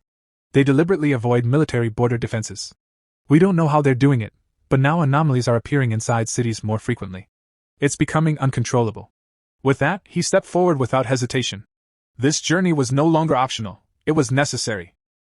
As they entered the gathering area, Su Qinging was already there. The moment she noticed our hero approaching, she stiffened and muttered nervously.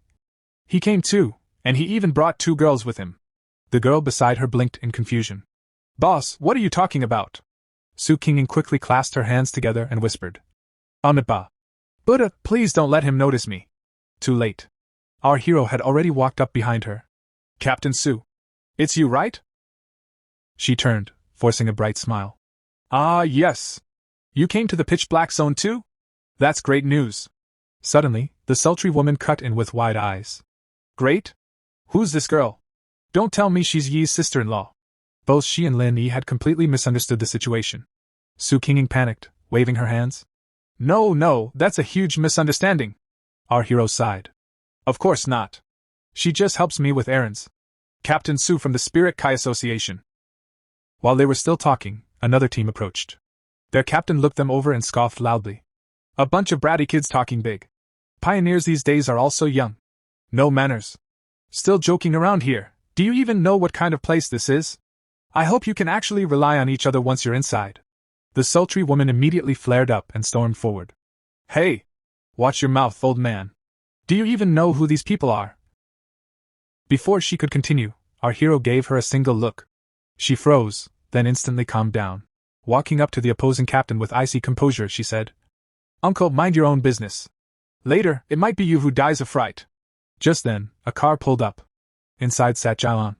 Whispers rippled through the crowd. Is that Sister Jailon? When she stepped out, the murmurs turned into certainty. Without sparing anyone a glance, Jailon strode straight toward the entrance. The sultry woman whispered, Who is she? Such a grand entrance. Our hero answered quietly. She's the one who will open the gate for us. Jailon walked directly to the portal. In her hand was a crystal. Raising it high, she channeled her power into the structure. A thunderous surge erupted. The sealed gateway burst open, releasing a violent wave of dark energy. The crowd erupted in excited shouts. The gate's open! It's open! From within the portal, thick, sinister energy poured outward, heavy, oppressive, and lethal. Jalen's voice rang out clearly over the commotion. You may now enter. A special reminder, the withered grace flower you collect must be complete and uncontaminated by human blood. If it does not meet the requirements, you will receive no reward. Her eyes swept across the assembled pioneers. If there are no questions, you may begin. Everyone had been waiting for this very moment. The instant the order was given, pioneers began entering the portal one after another. As they stepped through, a few muttered bitterly under their breath. Damn it, she won't go herself, but sends us in to die. Not even compensation if we die. What kind of attitude is that? Another man beside him whispered. Old Deng, keep your voice down. If we die, it'll only be reported as missing. Then the officials will quietly pay your family a large sum of money. Isn't that basically admitting they sent us to our deaths? Nearby, Su Qinging, who was preparing to enter as well, turned to our hero and spoke in a low voice. That middle-aged man earlier, he should be in the same realm as you. First star creation spirit realm. Besides him, there are a few others who look strong, but they're suppressing their spiritual energy, so it's hard to judge. The rest are mostly 2-star and 3-star Ghost Axe realm cultivators with solid foundations. Each team's strength seems roughly balanced. Our hero nodded slightly. Looks like this mission is extremely tough. They actually gathered so many elite pioneer teams. Yet inwardly he frowned. That person just now was also in the creation spirit realm, so why did his spiritual energy feel so shallow? While everyone steadily entered the gate, Jailon remained behind with her team, holding a compact device in her hand. A bodyguard reported beside her. The head count is complete. For this extreme dark zone mission, 37 pioneers in the 2-star Ghost Axe realm, 12 in the 3-star Ghost Axe realm, and 3 in the 1st-star creation spirit realm. Estimated mission difficulty ranges from B level to S level. Jailon gave a short nod. All of you, head to the monitors. I've prepared everything. Don't worry. The scene shifted to the interior of the zone. Our hero's entire group had already entered, with Su Qinging accompanying them. As they moved forward, the oppressive energy weighed heavily on everyone's nerves. The air itself felt thick, as if breathing required effort. The moment the sultry woman sensed the surrounding aura, her legs buckled. She collapsed to one knee, her face pale. I'm sorry, honestly, I don't think I can be of any help here. Our hero spoke firmly. Stay close. The dark attribute clouds vision and distorts direction. If we don't move together, we'll get separated and lose our way quickly. Su Qinging stepped beside the sultry woman and said gently. It's all right. What you're smelling is the stench of rotting corpses mixed with brain fluid. You're not the only one who feels like throwing up. It's completely normal. As if on cue, the nauseating odor thickened. Already exhausted, the sultry woman began retching. Soon, a few others nearby couldn't hold it in either. Watching them, Su Qinging explained. The dark attribute naturally restrains pioneers. Think of it as a kind of spiritual pollution. The anomalies in the extreme dark zone are also far more active.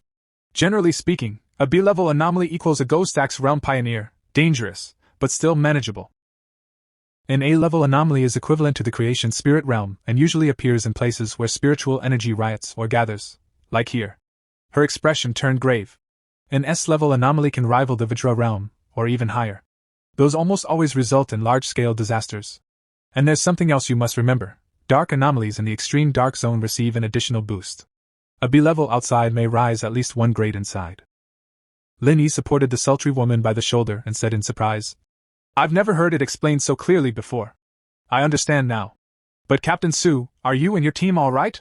Still uneasy, the sultry woman added. Yeah, haven't you been polluted at all? Su Qinging summoned a small crystal into her palm and gave a faint laugh. You're overthinking it. My teammates and I deal with anomalies like this often, we're used to the stench. Besides, I've been pushing myself recently. I evolved from a water attribute to an ice attribute. She handed the crystal over. The sultry woman studied it and said thoughtfully, Since we're around the same level. Captain Su, did you feel what I felt? The moment I entered the black fog, my spiritual power weakened drastically, worse than my last mission. Su Qinging's expression hardened. Yes. Many experts have already perished here, even military elites above the 1st-star creation spirit realm. That's why we must be extra cautious. Seeing their condition, our hero spoke calmly. I'll move ahead. Hurry and follow. This mission is too important. Lin Yi quickly added, the people in front are already out of sight. Let's tighten our formation. From here on, I'll talk less to conserve strength. Everyone, focus your spiritual power. Don't give the black fog any opportunity. Our hero didn't reply aloud, But a thought crossed his mind as he advanced deeper into the darkness. Strange, my body doesn't feel as uncomfortable as theirs. Maybe the enhanced yang and thunder attributes I cultivated have a natural dispersing effect on dark energy. Or perhaps after advancing to the creation spirit realm, my spiritual power simply became much stronger. Meanwhile, elsewhere in the dungeon, another pioneer team was already locked in fierce combat with the anomalies roaming the depths. Their captain was the same middle-aged man who had mocked our hero's group outside the portal. After cutting down the last monster before him, he raised his blade and shouted, "The anomalies of the extreme dark zone? Is this all they've got, brothers? These withered grace flowers will belong to us. Let those youngsters see what true strength really looks like." His team roared in response as they pressed forward, eliminating everything in their path. "Well done! Keep moving! Don't slow down." At the same time, our hero's team was gradually weakening under the oppressive dark energy. The suffocating aura gnawed at their lungs. Lenny began coughing lightly, and the others weren't faring much better. Seeing this, our hero turned back. His gaze softened for a brief moment. Still so inexperienced, he thought. He reached out and gently patted Lenny on the back. The instant his palm touched her shoulder, a strand of warm yang spiritual power flowed into her body. The chill receded. The nausea vanished as if swept away by sunlight. Lenny exhaled in relief. This feeling, the cold, the dizziness, they're gone. It's like standing under the winter sun. So warm. Truly the power of the creation spirit realm. Fire attributes really are comforting. Ever since I reached 3-star Ghost Axe realm, my connection to attributes has deepened. My wood attribute is good at absorbing excess spiritual energy from plants. Captain Su, your water evolving into ice is rare too. Our hero shook his head lightly. It's not fire. It's yang. Sorry, I didn't explain earlier. I was the one who caused the fires at King Chang's North Gate and the playground, but those were different anomalies. Yang attribute and heavenly fire attribute have subtle differences. Su Qinging blinked in surprise. You're admitting that so casually? Then you already possess 3 rare high-level attributes? Our hero remained silent, though a thought crossed his mind. There's also the desolation attribute, but a hidden card is always useful. Just then, the sultry woman stepped closer, rubbing the back of her neck awkwardly. I haven't broken through to 3-star Ghost Axe yet, so I can't sense attributes clearly. I'm mostly walking the metal path. Great cousin. I promise I won't mess with you again once we get out. Our hero smiled faintly and placed his hand on her shoulder as well. A wave of yang energy flowed into her body. The oppressive darkness loosened its grip, and her breathing steadied. Other teammates watched in curiosity. What are you two doing? Just feeling energy? Our hero then turned to Su Qinging's group. Bring your team here. I'll do the same for them. Su Qinging nodded with a grateful smile. One by one, he infused them with yang spiritual energy. The group's complexion gradually improved, their shoulders no longer weighed down by the suffocating gloom. Just as the last transfer ended, a ripple stirred in the darkness behind them. Our hero's eyes sharpened. Careful! An anomaly's approaching. Su Qinging reacted instantly, striking toward the rear. Dust exploded outward from the force of her blow. Through the swirling haze, a grotesque monster suddenly materialized directly in front of the sultry woman. Watch out! The creature lunged at full speed. A team member shouted. Class A anomaly! Su Qinging unleashed another heavy strike. The blow landed, but the monster dissolved into shadow, vanishing through a dark element skill. Her expression tightened. This was not an easy opponent. Before they could reorganize, zombie-like anomalies began emerging from every direction, surrounding the entire group. Our hero drew his sword in one smooth motion. Watch your footing. Don't scatter. He stepped forward and roared.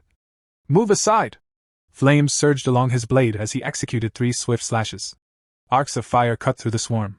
The zombies ignited instantly, writhing in silent agony before collapsing into ash. When the last ember faded, he turned back. Temporary safety. That wave's gone. Don't be fooled by the number of eyes, you're only dealing with 2 real bodies. His tone darkened slightly. But I didn't expect this. The anomalies here have already evolved to mimic human language. Su Qinging replied grimly. They've devoured too many humans. Learning speech isn't surprising. Even the weakest among them are nourished by the extreme dark zone. Without creation spirit realm strength, facing them head-on is suicide. Far away, in a hidden observation area, Jialan watched the scene through her device, eyes widening. 1 strike, and 2 A-level illusion beasts were crushed. Even I would have needed several exchanges. Back with the group, they pressed deeper into the dungeon, leaving the scorched battlefield behind. In the center of the formation, the sultry woman sank onto a rock, breathing heavily. Lenny spoke softly. If what Captain Su said is true, we must stay together. Otherwise anomalies could disguise themselves, slip into our ranks, and strike when we least expect it. The others urged gently. Come on, you need to stand. We can't stop here. Our hero observed quietly, unease flickering in his chest. This suppressive aura, it's even stronger than the cat demon and those zombies. Just brushing against it feels like it could burn me alive. Is this the pressure of a higher realm? Breathing itself is becoming difficult. Then he sensed something else. Faint rhythmic. He turned his head. Linny stepped closer, brows furrowed. Do you hear that? Up ahead, is that the sound of waves? Our hero didn't answer. At that very instant, the thunder of the battlefield shifted. Beyond the choking veil of darkness, another squad burst into view, their formation shattered, their voices trembling with panic. Fall back! Stop attacking! That thing isn't human, it's a disaster! One of them screamed as bursts of energy shot wildly from their weapons. Their attacks struck the advancing shadows, yet the shadows did not slow. They only thickened, like a living storm rolling across the dungeon floor. Our hero narrowed his eyes, watching in silence. From the black horizon surged a swarm of winged creatures, bat-like anomalies blotting out the dim light above. Their screeches merged into a single deafening roar. Veterans once whispered that even legendary battalions had been erased by such a tide. And now it was here. Panic spread like wildfire. It's a dark tide! Someone cried. Those two words alone were enough to shatter courage. Soldiers turned and ran, armor clattering, weapons abandoned. Whoever the darkness touched was crushed instantly, body and spirit erased in a single heartbeat. Among the fleeing crowd stood the same warrior who had once crossed blades with our hero at the dungeon's entrance. Pride still burned in his eyes. He drew his sword, a shimmering shield igniting around him. A dark tide? Just because the regular troops failed doesn't mean I will! He roared. Everything here will be mine. The darkness answered. It swallowed him whole. His barrier shattered like glass under a hammer. Claws and fangs emerged from the black current, tearing into him from every direction. His scream echoed, warped and distant, as if the tide itself was devouring his voice. Something's wrong, it's stronger than A level. His words dissolved into the roaring abyss. The dark tide rolled onward like an ocean of night, grinding everything in its path into nothingness. From afar, our hero's team watched, dread tightening their throats. Our hero turned to Captain Su, his gaze sharp. What exactly is the dark tide? Captain Su's voice was low, almost reverent. The ultimate manifestation of the dark attribute. Corruption given form. It devours everything, humans, anomalies, even energy itself. But this shouldn't be its day to appear. Behind them, Lingy whispered. They say it can erase an entire city. Brother, can we still retreat? Instead of answering, our hero raised a hand. Lightning erupted from his palm, weaving into a radiant dome that enveloped the entire team. Arcs of blue electricity danced across the barrier's surface, crackling like living serpents. Don't panic, he said firmly. This spirit barrier restrains dark energy. If needed, combine your strength and maintain it. You'll survive the tide's impact. Captain Su stared stunned. What are you planning? Even a spirit creation expert was swallowed whole. We can't stop that thing. Lightning gathered in one of his hands. Flames ignited in the other. He stepped beyond the barrier, wind whipping his coat, eyes blazing with exhilaration rather than fear. So what if it's condensed? He declared. Then I'll shatter it. And with that, he launched himself straight into the heart of the dark tide. Darkness closed around him like jaws. Monsters swarmed from every direction, fused together into grotesque composite forms. Yet instead of terror, excitement flashed across his face. Just as I thought, he muttered. Not merely evolved anomalies, but upgraded amalgamations. From B level to A, from A to S, this entire tide might as well be an SSS-class entity. Lightning exploded outward. Fire followed in sweeping arcs. Each strike carved luminous scars through the darkness. Composite beasts disintegrated, their shrieks drowned by thunder. Where he moved, the tide parted, burned, torn, and electrified. Memories flickered through his mind. Once, a single B-level serpent had pushed him to his limits. Now, A-level constructs fell like brittle leaves before a storm. He pressed deeper. Amid the chaos, he spotted a familiar figure, the hunter who had once quarreled with him. The man was half submerged in shadow, his body slowly dissolving into the tide. Only faint pulses of spirit energy remained. Our hero crouched beside him, eyes narrowing. There's still a reaction, his spirit foundation isn't completely gone. With a fierce surge of lightning, he cleaved the surrounding darkness and dragged the hunter free. The man collapsed unconscious onto the cracked ground, barely breathing. Our hero looked down at him, voice calm yet resolute. You're not finished yet. There's still hope, even if it's only a sliver. Just then, as his gaze locked once more onto the writhing mass of shadow, a suffocating aura descended like a collapsing sky. The pressure was immense. Ancient, endless, as if the darkness itself had awakened. Instead of fear, our hero's eyes gleamed with exhilaration. Infinite multiplication, he murmured. So this is the special nature of an anomaly above my rank? Then, let's experiment. He raised his hand. A translucent interface flashed before him. System notification. Dark attribute detected. Energy level, extremely high. A second line followed instantly. System notification. Special power detected. Extraction temporarily impossible. His expression hardened. So even at the spirit creation realm, I still can't extract it. As expected. The dark attribute is on a different tier entirely. Yet the corner of his lips curled upward. Around him, monsters lunged from every direction, but his mind raced faster than their claws. If I can't erase it, and I can't absorb it directly, then I'll just change the method. A brief regret flickered across his thoughts. If only I had my little white flower. Desolation against darkness would have been perfect. Then realization struck. Of course. I already have the answer. Flames ignited around his body, swirling outward like a blooming sun within the abyss. Far away, beyond the lightning barrier, his team watched in mounting anxiety. Captain, have you ever seen anything like this? One asked. Captain Sue shook her head slowly. My experience is limited, but nothing on this scale. Can the dark tide even be calmed down? Before them, the darkness had swallowed their hero completely. Not a spark of him remained visible. Lin Yi's voice trembled. The barrier feels strange. I wasn't this scared even against ghost vines. He's been inside too long. What if? Captain Sue stepped closer, placing a steady hand on her shoulder. His spirit barrier is still active. It only flickered. If we reinforce it together, it will hold. And if someone of his strength were to fall here, then none of us would survive either. Her gaze sharpened. A spirit creation expert wielding multiple rare attributes.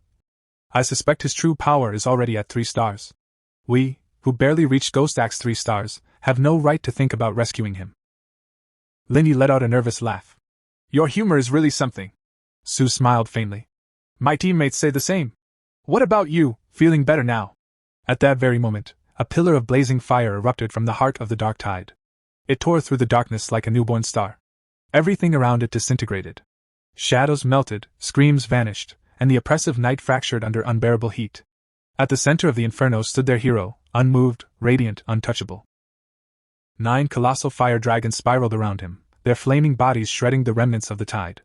Each roar echoed like thunder, each coil sealing the darkness tighter and tighter. Cheers burst from the team. From afar, even distant observers could only stare in awe. So, this is the Skyfire attribute, someone whispered. He sealed the dark tide itself. Our hero raised both hands. The entire mass of black energy was engulfed in flames, compressed, lifted high into the air. With a decisive motion, he slammed it down, then hurled it skyward, flinging the sealed darkness far beyond the battlefield. He stepped forward, carrying the rescued hunter, and let out a quiet breath. For now, you're safe. An unexpected gain. Lin Yi rushed up. Cousin! Are you alright? It's such a relief to see you safe. Captain Sue bowed her head slightly. Leave him to us, big brother. But you sealed a high-level dark attribute. Why don't you look happy? He answered calmly. Because it's only temporary. The dark energy here is too abundant. We must leave before the sealing effect fades, and collect the Shui flower quickly. She nodded. Understood.